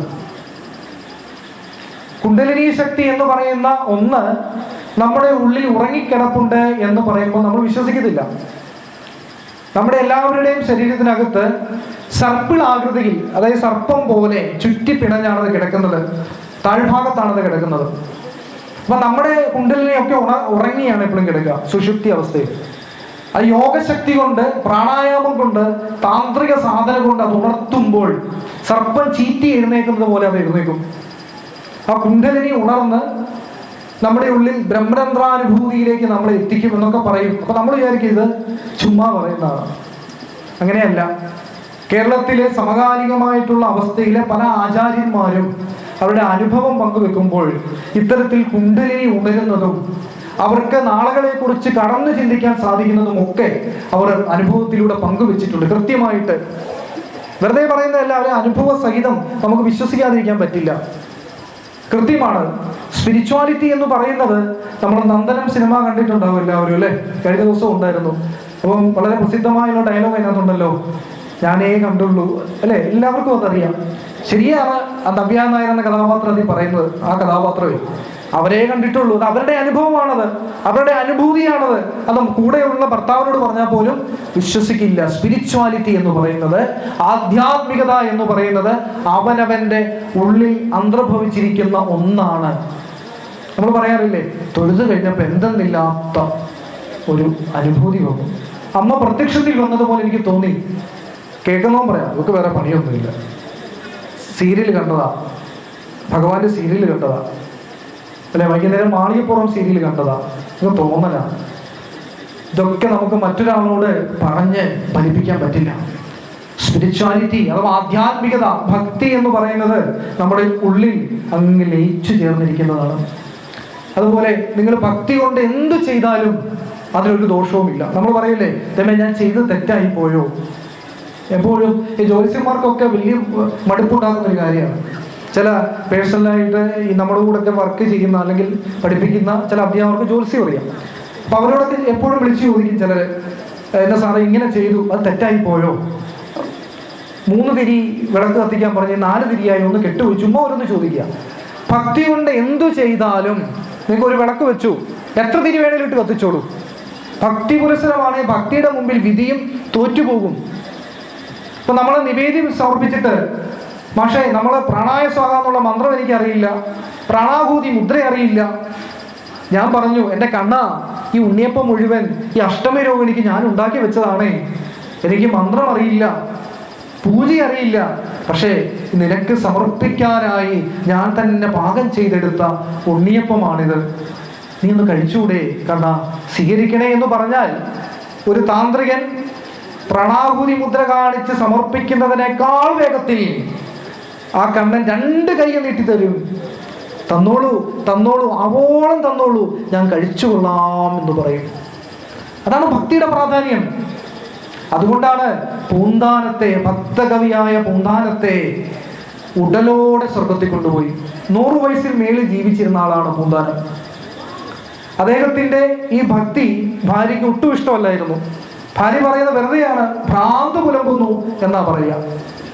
പക്ഷെ വേലക്കാരിക്ക് മനസ്സിലായി ഭ്രാന്ത് പുലമ്പുന്നൊന്നുമല്ല, ഭഗവാൻ കൂടെ ഉണ്ട് എന്ന്. ഇപ്പൊ പോകുന്ന സമയമായപ്പോൾ അദ്ദേഹം പറഞ്ഞു, മഹാവിഷ്ണുവിനെ, ഗുരുവായൂരപ്പനെ ഞാൻ പൂജിക്കാൻ പോവുകയാണ്, ഭഗവാൻ ഇവിടെ വരും. ഭാര്യ പറഞ്ഞ, എന്തായാലും 100 വയസ്സൊക്കെ ആയില്ലേ, ഇങ്ങനെയൊക്കെ പറഞ്ഞില്ലെങ്കിലേ അത്ഭുതമുള്ളൂ എന്ന് പറയാം. വേലക്കാരി പറഞ്ഞു, തിരുമേനി ഞാൻ എല്ലാം ഒരുക്കി വെക്കട്ടെ, പൂജിക്കാനുള്ളത്, പാൽപ്പായസം തയ്യാറാക്കട്ടെ, തുളസി തീർത്ഥം തയ്യാറാക്കട്ടെ, മഞ്ഞപ്പൊട്ടുടയാട കൊണ്ടുവരട്ടെ, ചെത്തിമന്ദാരവും തുളസിയും ഒക്കെ ചേർത്തുകൊണ്ട് ആ കണ്ണനെ മനമാരി ഒരുക്കട്ടെ എന്ന് പറയുകയാണ്. ഒരുക്കിക്കോളൂ, വേഗം ഒരുക്കിക്കോളൂ, ദാ അങ്ങ് ദൂരേന്ന് ചിറകടി ഒച്ച കേൾക്കാം, ഗരുഡം വരുന്നുണ്ട്. കണ്ണൻ വരുമ്പം വനമാലയുടെ വശ്യസുഗന്ധം അവിടെ മുഴുവൻ നിറഞ്ഞു നിൽപ്പുണ്ട്, എനിക്കത് അനുഭവവേദ്യമാകുന്നുണ്ട്. യാത്രാക്ഷീണം അകറ്റാൻ ഓടക്കുഴൽ കൊണ്ട് മധുരമായിട്ട് അദ്ദേഹം പാടുന്നുണ്ട്. കണ്ണൻ എത്താറായി, കണ്ണൻ എത്താറായി എന്നാണ് പറയുന്നത്. അവിടെ വന്നു. നിങ്ങൾ നോക്കിക്കോളൂ, അല്ലെ നമ്മൾ നോക്കിക്കോളൂ, നമ്മുടെ ഭക്തി കഥകളിലെല്ലാം തന്നെ ധാരാളം ആചാര്യന്മാര് ഭഗവാനിൽ മോക്ഷം അടഞ്ഞിട്ടുണ്ട്. പക്ഷെ ഒരൊറ്റ ആചാര്യൻ പോലും, അല്ലെ ഒറ്റ ഭക്തൻ പോലും ഉടലോടെ, ആ ശരീരത്തോടെ ജനിച്ചാൽ നമ്മൾ പറയും മരിക്കണം, പിന്നെ ശരീരം അഴുകിപ്പോകും, അപ്പൊ നമ്മൾ പറയും സത്തുപോയി എന്നാ പറയാ. ഉത്സവമൊക്കെ വരുമ്പോൾ കരിമ്പിന്റെ ജ്യൂസ് വിൽക്കുന്നുണ്ടാവും അല്ലെ, കരിമ്പിന്റെ ജ്യൂസ് മാറ്റിയിട്ട് ലാസ്റ്റ് അവശേഷിക്കുന്ന സാധനം അതാണ് കളയുന്നത്, അത് കളയും. അപ്പൊ നമ്മൾ എന്ത് പറയും, സത്തെടുത്തിട്ട് അഴുക്ക് അവശിഷ്ടം കളഞ്ഞു. നമ്മുടെ ശരീരം ഇങ്ങനെ തന്നെയാണ്, സത്തുപോയി എന്ന് പറയുമ്പോൾ നമ്മൾ പറയും ചത്തുപോയി എന്ന് പറയും. ഏതാ വലിയ പണ്ഡിതനായാലും മഹാഭക്തനായാലും ശരീരം ഉപേക്ഷിച്ചിട്ടേ പോയിട്ടുള്ളൂ, ആത്മാവാണ് ലയിച്ചിരിക്കുക. പക്ഷേ ഒന്ന് ആലോചിച്ച് നോക്കൂ, പൂന്താനത്തെ ഉടലോടെ സ്വർഗത്തിൽ കൊണ്ടുപോയി, അഥവാ ഭഗവാന്റെ ആ ലോകത്ത് കൊണ്ടുപോയി എന്നാ സംശയം വേണ്ട. പെരിന്തൽമണ്ണയിലെ പൂന്താനം ഇല്ലത്ത് പോയി കഴിയുമ്പോൾ അവിടെ കൃത്യമായിട്ട് അവിടെ ഒരു ഏരിയ തിരിച്ചു വെച്ചിട്ടുണ്ട്, അവിടെ എഴുതി വെച്ചിട്ടുണ്ട്, പൂന്താനം തിരുമേനിയെ ഗുരുവായൂരപ്പൻ ഉടലോടെ സ്വർഗത്തിൽ കൊണ്ടുപോയ ഇടം. യൂട്യൂബിലൊക്കെ ഇപ്പം കാണും കേട്ടോ, നേരിട്ട് പോകണമെന്നില്ല, യൂട്യൂബിൽ കൃത്യമായിട്ട് കൊടുത്തിട്ടുണ്ട് അവിടെ പോയി ചെയ്തവർ. പിന്നെ അദ്ദേഹത്തെ കണ്ടിട്ടില്ല, അദ്ദേഹത്തിന്റെ ശരീരം അവിടെ നിന്ന് അടക്കം ചെയ്തിട്ടുമില്ല, അവിടെ നിന്ന് അപ്രത്യക്ഷനായി പോവുകയായിരുന്നു. ആർക്കും, ഒരു ഭാരതീയ ഭക്തകവിക്കും കിട്ടാത്ത അസുലഭമായ അനുഭവമാണ്, മഹാഭാഗ്യമാണ് പൂന്താനത്തിലുണ്ടായത്.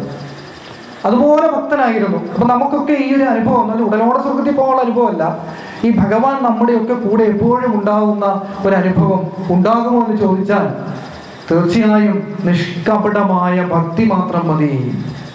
അത് വലിയ സാധകനായി തീരണമെന്നൊന്നുമില്ല. ഈ ഭഗവാൻ എന്ന് പറയുന്നത് നമ്മുടെ ജീവിതത്തിൻ്റെ ഒരു അനുഭവം ഞാൻ വായിച്ചു ഓർക്കുകയാണ്. ഭക്തപ്രിയ മാസികയിൽ വന്നതാണ്. ഒരു ഭാര്യയും ഭർത്താവും, കുട്ടികളില്ല അവർക്ക്. ഏതോ ഒരു ആചാര്യൻ അവർക്കൊരു വേണുഗോപാലമൂർത്തിയുടെ വിഗ്രഹം കൊടുത്തു. അപ്പോൾ അവർക്കൊരു 40-45 വയസ്സായി. അവർ വീട്ടിൽ ഈ കൃഷ്ണനെ വെച്ച് അവർക്കറിയാവുന്ന പോലെ പൂജിക്കാൻ തുടങ്ങി. തനിക്കൊരു മകനുണ്ടെങ്കിൽ എങ്ങനെ അതിനെ സ്നേഹിക്കുമോ അതുപോലെ ഈ പഞ്ചലോകത്തിൽ തീർത്ത കൃഷ്ണനെ പൂജിക്കാൻ തുടങ്ങി. അതിന് അഭിഷേകം ചെയ്യും. അഭിഷേകം ചെയ്തു കഴിഞ്ഞാൽ പനി പിടിക്കുമോ എന്ന് ചിന്തിച്ച് തോർത്തുകൊണ്ട് തുടയ്ക്കും. ചന്ദനം കൊണ്ട് കുറി വരയ്ക്കും. ഒരു കൗപീനം ധരിപ്പിക്കും.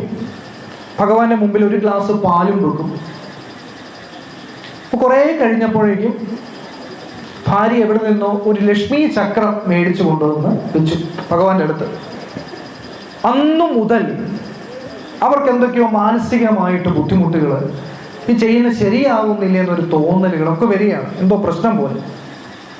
അപ്പോൾ എന്തായാലും ഭഗവാനാണ് എല്ലാത്തിനും ആധാരം.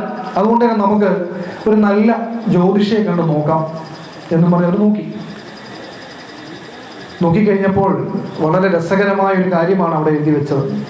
എന്നോ ഒരു ഗ്ലാസ് പാല് കൃഷ്ണന് മുമ്പിൽ വെക്കുന്നുണ്ടല്ലോ, ഈ ലക്ഷ്മി ദേവി വന്നേ പിന്നെ ആ പാല് കൃഷ്ണന് കിട്ടുന്നില്ല. അതിൽ 3/4 പങ്ക് ലക്ഷ്മി ദേവി കുടിക്കുകയാണ്. കൃഷ്ണന് വിശപ്പ് കൂടി, 2 ഗ്ലാസ് ആക്കണം പാല് എന്നാണ് അവിടെ പറഞ്ഞത്. നമ്മളാണെങ്കിലോ വിഗ്രഹം വീട്ടിൽ വെച്ച് പൂജിക്കാമോ? ഇപ്പോൾ ഉള്ളൊരു ചോദ്യം, നമ്മൾ ഈ സപ്താഹവേദിയിലൊക്കെ പോകുമ്പോൾ ചോദിക്കുന്ന മറ്റൊരു ചോദ്യമാണ്, ഓടക്കുഴയിൽ വെക്കാവോ? നമുക്കറിയേണ്ട അതൊക്കെ. ഓടക്കുഴയിൽ വെക്കാമോ? ഇനിയും ഭഗവാൻ എത്ര കുതിരകളെ പൂട്ടിയ രഥത്തിലിരുന്നാണ് അർജുനന് ഉപദേശം കൊടുത്തത്? അല്ല, അതിനകത്ത് പറയുന്ന കാര്യങ്ങളൊന്നും നമുക്കറിയണ്ട. എത്ര കുതിര അതിനകത്തുണ്ട്, നീ എത്ര വിളക്കത്തിരിയിട്ട് കത്തിക്കാൻ വീട്ടിൽ, ഇങ്ങനെയുള്ള ചില ചെറിയ ചെറിയ കാര്യങ്ങളാണ്. ആ വിളക്കത്തിരിയിട്ട് കത്തിച്ച് നാമം ജപിക്കാനാണ് നമ്മൾ പറയുന്നത്. ആ നാമം എന്ത് ജപിക്കണം എന്നല്ല ചോദ്യം, എത്ര തിരിയിടാം. അങ്ങനെ ചെറിയ ചെറിയ ചപലമായ ചിന്തകളെ നമുക്കുള്ളൂ. ഇതിനപ്പുറത്തേക്കാണ് ഈശ്വരൻ എന്ന് പറയുന്നത്. നമ്മളിപ്പോൾ ഭഗവാന്റെ മുമ്പിൽ ഒരു ദിവസം നിവേദ്യം സമർപ്പിച്ചു, അടുത്ത ദിവസം നമുക്ക് കൊടുക്കാനില്ല. പിറ്റേ ദിവസം പോകാൻ വന്ന് ചോദിക്കും, ഇന്നലെ നീ എനിക്ക് ഭക്ഷണം തന്നു, ഇന്ന് നീ എനിക്ക് തന്നില്ല, ഇത് ശരിയായോ? നിന്നോട് ഞാൻ ചോദിക്കും എന്ന് ഏതെങ്കിലും കൃഷ്ണൻ വന്ന് അല്ല ഏതെങ്കിലും ശിവൻ വന്ന് നമ്മുടെ വീട്ടിൽ ഒന്ന് ചോദിക്കുമോ? ഒരിക്കലുമില്ല. ഇതെല്ലാം നമുക്ക് വേണ്ടിയുള്ളതാണ്. ഈ ശാസ്ത്രം മുഴുവൻ നമുക്ക് വേണ്ടിയുള്ള. നമ്മൾ ഭക്തി പുരസ്കാരം സമർപ്പിക്കൂ, അവിടുന്ന് സ്വീകരിക്കും. ഇപ്പോൾ മാഷേ, ഞാൻ 10 ദിവസം അമ്മയെ വന്ന് അടുപ്പിച്ച് തൊഴുതു, 11ാമത്തെ ദിവസം എനിക്ക് പറ്റിയില്ല, ദോഷമുണ്ടോ? എന്തു ദോഷം? ആ അമ്മ വിചാരിക്കും എൻ്റെ കുഞ്ഞ് 10 ദിവസം അടുപ്പിച്ച് എന്നെ വന്ന് തൊഴുതില്ലേ, എന്നോടുള്ള ഇഷ്ടം കൊണ്ടല്ലേ, അത് മതി. ഒരു ദിവസം അവന് അസൗകര്യം വന്നു, സാരമില്ല. അത്രയേ ഉള്ളൂ എല്ലാ കാര്യത്തിലും. അതിനപ്പുറത്തേക്ക് നമ്മൾ വേറെ ഒന്നും ചിന്തിക്കേണ്ട. ഒരിക്കലും ഈശ്വരൻ എന്ന് പറയുന്നത് നേരത്തെ സൂചിപ്പിച്ചതുപോലെ ഭയപ്പെടുത്തുന്നവരല്ല, ഭയപ്പെടുത്താൻ വേണ്ടി ഉള്ളതല്ല ഒന്നും. ആദ്യം മനസ്സിലാക്കുക. നമ്മൾ അഭയത്തിന് വേണ്ടിയാണ് ഈ ക്ഷേത്രങ്ങളിൽ വന്ന് ഈ പാദങ്ങളിൽ നമസ്കരിക്കുന്നത്. ഞാൻ പറഞ്ഞല്ലോ, അഭയം എന്ന് പറഞ്ഞാൽ ഭയമില്ലാത്ത അവസ്ഥയാണ്. നമ്മുടെ ജീവിതത്തിൽ നമുക്ക് വേണ്ടത് ഭയമില്ലാത്ത അവസ്ഥയാണ്. എന്തിനു പോകുമ്പോഴും നിങ്ങൾ നമ്മുടെ കുഞ്ഞുങ്ങളോട് പറയൂ, നാമം ജപിച്ചിട്ട് നമ്മുടെ ദേവിയെ പ്രാർത്ഥിച്ചുകൊണ്ട് പൊക്കോളൂ, കാര്യം നടക്കും എന്ന്. അത് നടന്നിരിക്കും 100%. ഒരു അപകടത്തിലും നമ്മൾ പെടില്ല, ഒരു ആക്സിഡന്റും നമുക്കുണ്ടാകില്ല. എന്ത് കാര്യത്തിന് നിങ്ങൾ പോകുന്നുവോ അത് പ്രാർത്ഥിച്ചുകൊണ്ട് പൊക്കോളൂ, നാമം ജപിച്ചുകൊണ്ട് ഇറങ്ങിക്കോളൂ. ഇപ്പം ചിലർ പറയും, ആ മുമ്പിൽ വരുന്ന മനുഷ്യനെ എന്ന് കണ്ടുപോയാലും കാര്യം നടക്കില്ലെന്ന് പറയും. ആ മുമ്പിൽ വരുന്ന മനുഷ്യനിൽ നിങ്ങൾ പ്രാർത്ഥിക്കുന്ന കൃഷ്ണനെ കണ്ടിട്ട് പൊക്കോളൂ. പൂച്ച വിലങ്ങനെ ചാടി, ആ പൂച്ചയിൽ ഭഗവാനെ കാണൂ. അതാരായി മാറി? ഈശ്വരനായി മാറി. ഈശ്വരനെ മുന്നിൽ കണ്ടിട്ട് പോയാൽ പിന്നെ എന്തെങ്കിലും വിഷയമുണ്ടോ? നമ്മുടെ ചിന്തയുടെയാണ് പ്രശ്നം, സങ്കല്പത്തിൻ്റെയാണ് പ്രശ്നം. അതുകൊണ്ടാണ് ചിന്ത എന്തേ കാമം തം തം പ്രാപ്നോതി നിശ്ചിതം എന്ന് പറയുന്നത്. എന്തൊക്കെയാണോ നമ്മൾ ആഗ്രഹിക്കുന്നത് അതായിട്ട് സങ്കല്പിക്കണം. ഒരിക്കലും നെഗറ്റീവ് ചിന്ത വരാൻ പാടില്ല. അപ്പൊ നിങ്ങൾക്ക് ഒരു ആഗ്രഹം ഉണ്ടെന്നിരിക്കട്ടെ, എന്തു ആയിക്കൊള്ളട്ടെ, അത് നടക്കുമോ എന്നല്ല നമ്മൾ ചിന്തിക്കേണ്ടത്. അപ്പൊ അവിടെ എന്ത് വന്നു? ഒരു സംശയം, ക്വസ്റ്റ്യൻ മാർക്ക് വന്നു. സംശയത്തിൻ്റെതായ ക്വസ്റ്റ്യൻ മാർക്ക് വന്നു കഴിഞ്ഞാൽ പിന്നെ അത് വലിയ പാടാണ്. ആചാര്യന്മാരും സാധകരും പറയുന്നത്, എന്താഗ്രഹിക്കുന്നുവോ അത് നടന്നതായി നമ്മുടെ മനസ്സിൽ സങ്കല്പിക്കണം.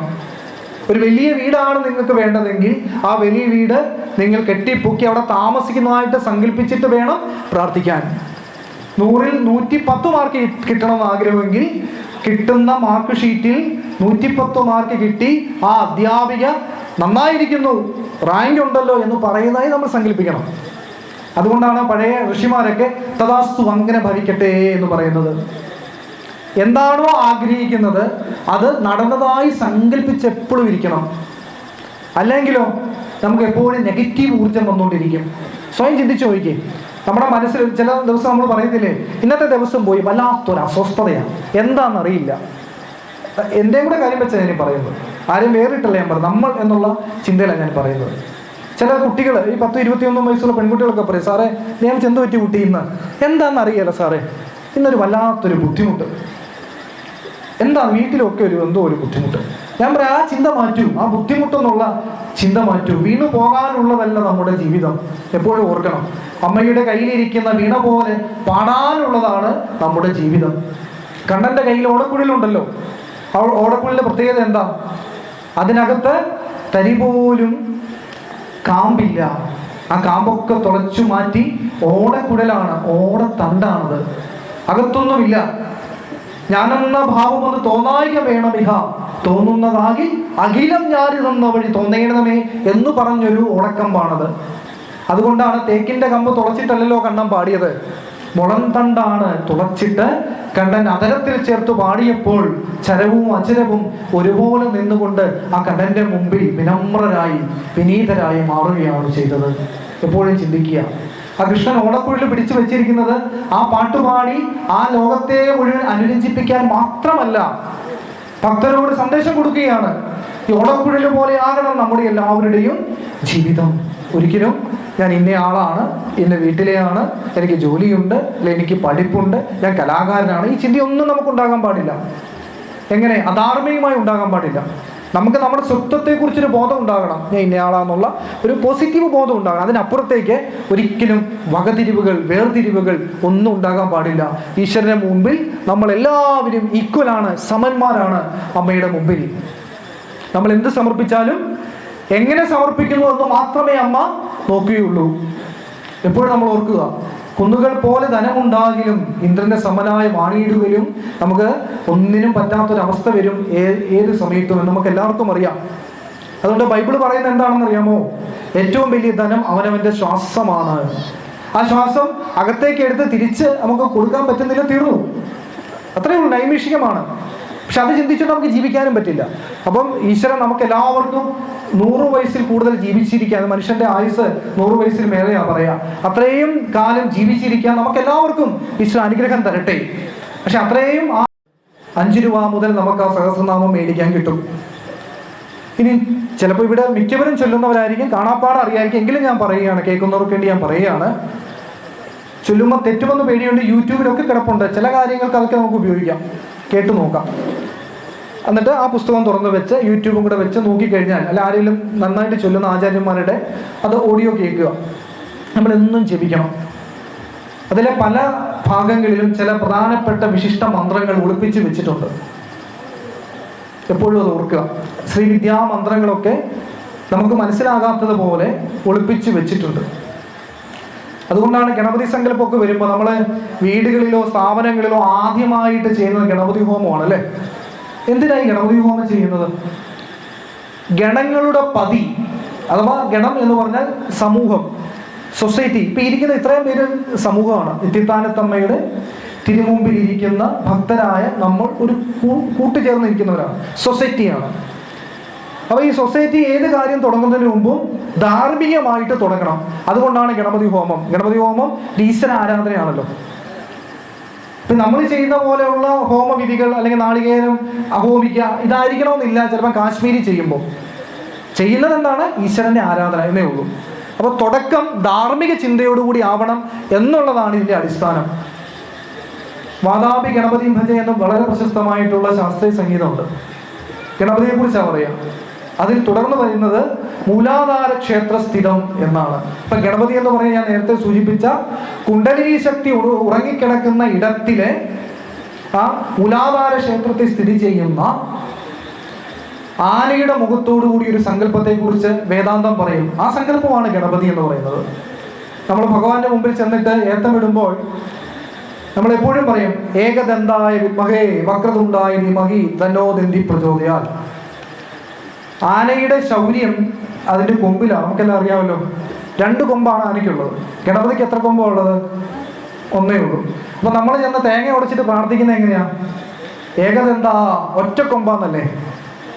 ആർക്കെങ്കിലും ഇഷ്ടപ്പെടുവോ? സ്വയം ആലോചിച്ച് നോക്കിയേ. നമ്മൾ കളിയാക്കിയല്ലേ ചെന്നിട്ട് ഒറ്റ കൊമ്പോ ഇഷ്ടപ്പെടുവോ?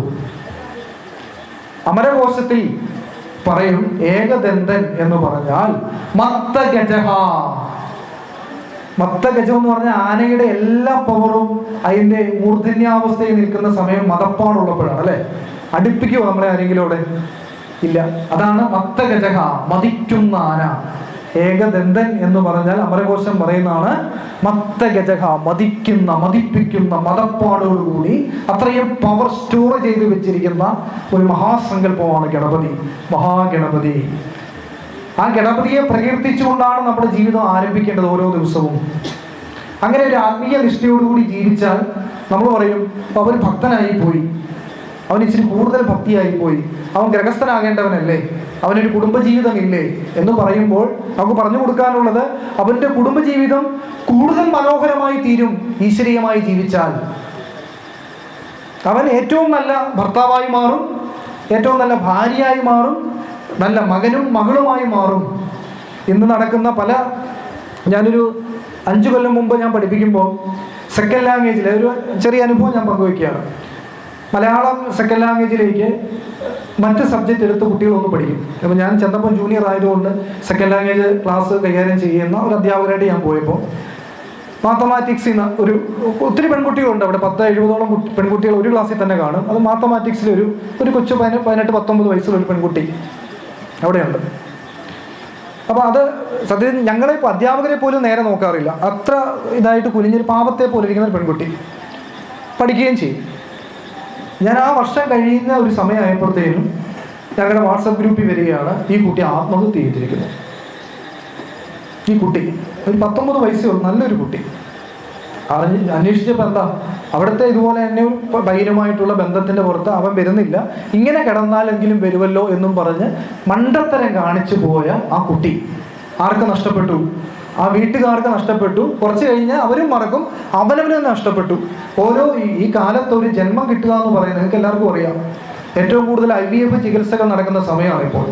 പഴയ കാലത്ത് നമ്മുടെ സ്ത്രീകൾ മുറ്റമടിക്കും. ഞാൻ പറയുന്നതുകൊണ്ട് വേറെ ആരും നെഗറ്റീവായിട്ട് കരുതരുത്. ഞാൻ ഈ പറയുന്ന യുവതികളായ ശിഷ്യർ ഒത്തിരി ഉള്ളതുകൊണ്ട് ഞാൻ പറയും, എൻ്റെ ക്ലാസ്സുകളിൽ യുവതികളായ ഒത്തിരി ശിഷ്യർ എനിക്കുണ്ട്. അവരോടൊക്കെ ഞാൻ പറഞ്ഞു കൊടുക്കുന്ന കാര്യമാണ്, നമ്മുടെ വീട്ടിൽ വാഷിംഗ് മെഷീൻ ഉണ്ട് അല്ലേ, അതുകൊണ്ട് നമ്മൾ ആരും കല്ലിൽ ഒരിക്കലും തുണിയിട്ട് അലക്കി തേക്കുന്നില്ല.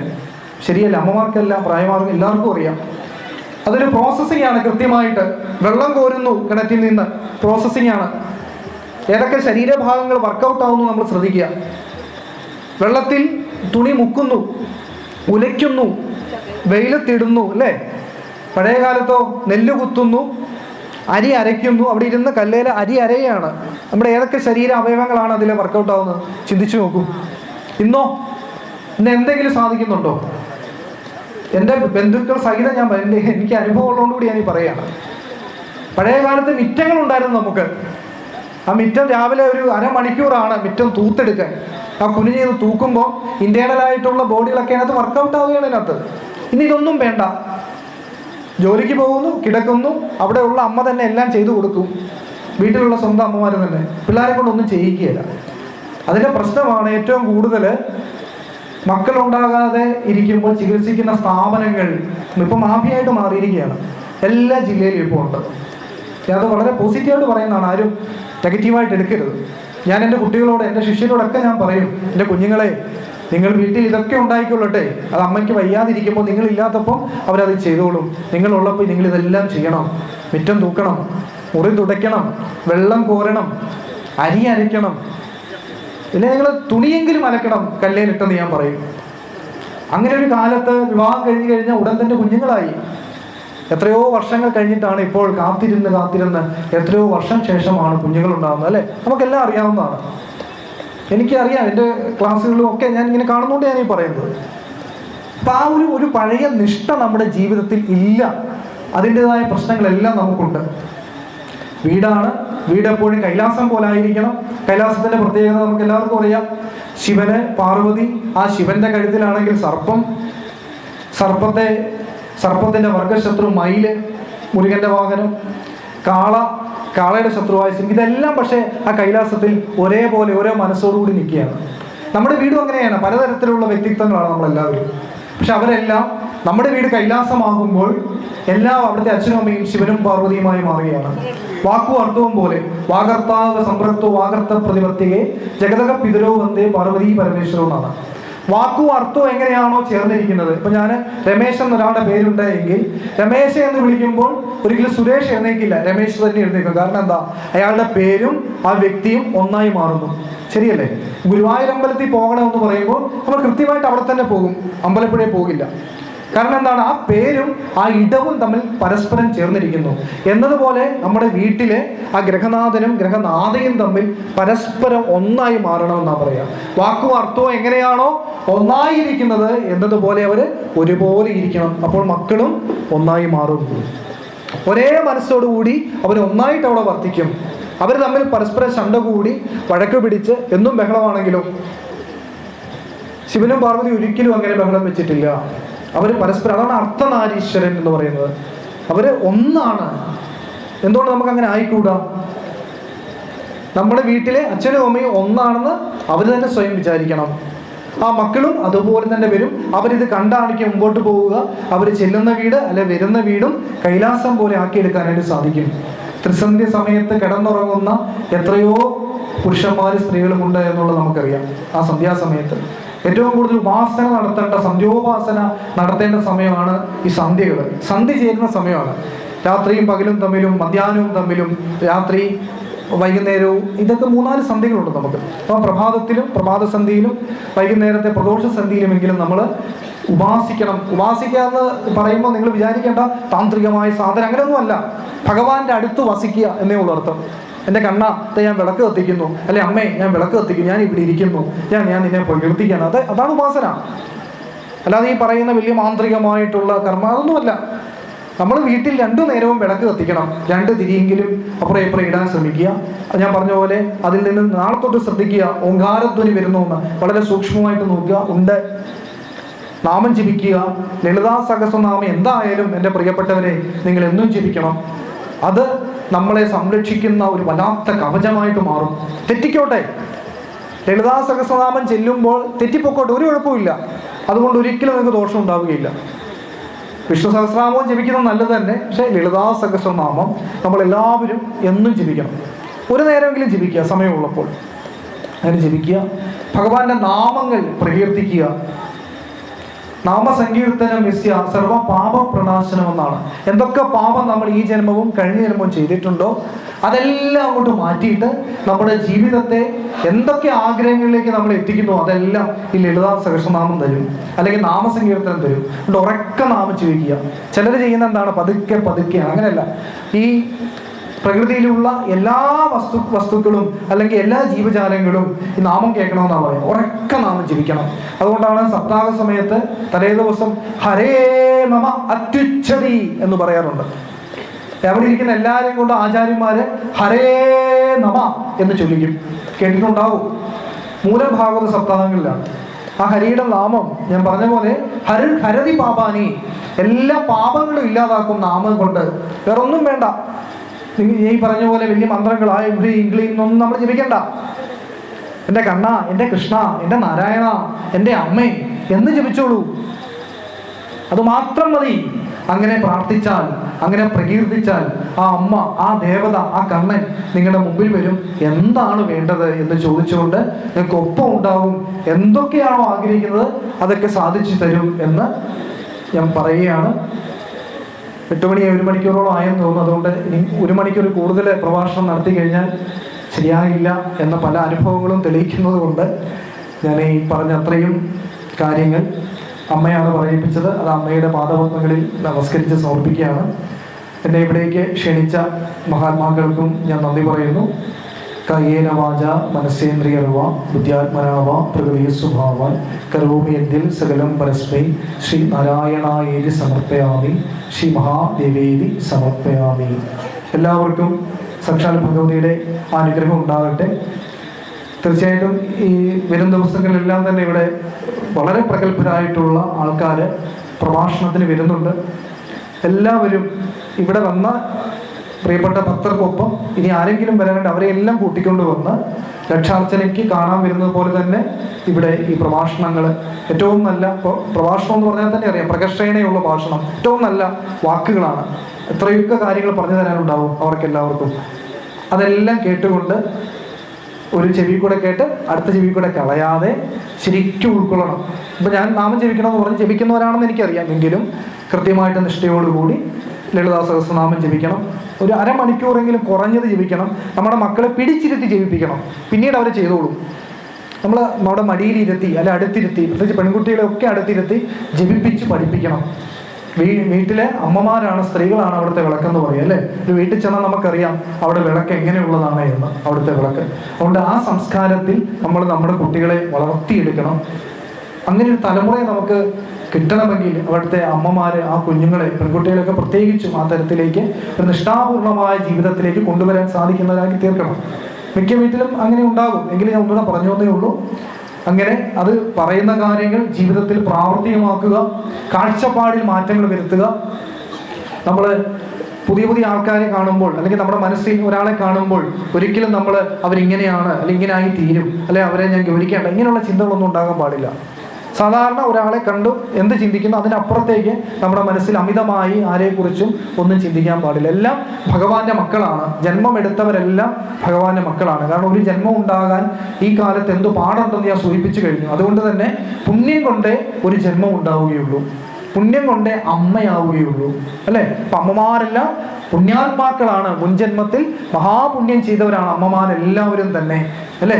അപ്പൊ ആ അമ്മമാരെ നമ്മളെന്നും നമസ്കരിക്കുകയും അമ്മമാര് പറയുന്ന വാക്കുകൾ കേൾക്കുകയും ഒക്കെ ചെയ്യണം. അതുകൊണ്ട് തന്നെ വീട്ടിലെ എല്ലാ കാര്യങ്ങളും ആ അമ്മയുടെ പാദങ്ങളിൽ നമസ്കരിച്ച് തുടങ്ങണം എന്നൊക്കെ നമ്മുടെ കുട്ടികളെ നമ്മൾ പഠിപ്പിക്കണം. അവരെ ബഹുമാനിക്കാൻ പഠിപ്പിക്കണം. ഒപ്പം തന്നെ അച്ഛന്മാരെയും അതുപോലെ തന്നെ ബഹുമാനിക്കാനായിട്ട് ഉള്ള ഒരു സംസ്കൃതി നമുക്കുണ്ടാക്കി തീർക്കാൻ സാധിക്കട്ടെ. അതിന് ഈ ലക്ഷാർച്ചന മഹോത്സവം സാധിപ്പിച്ച് തരട്ടെ. എന്നെ അമ്മയെ അനുഗ്രഹിക്കട്ടെ എന്ന് പ്രാർത്ഥിക്കുന്നു. നിർത്തുന്നു. ഓം ശാന്തി ശാന്തി ശാന്തി. ഹരി ഓം തത്സത്.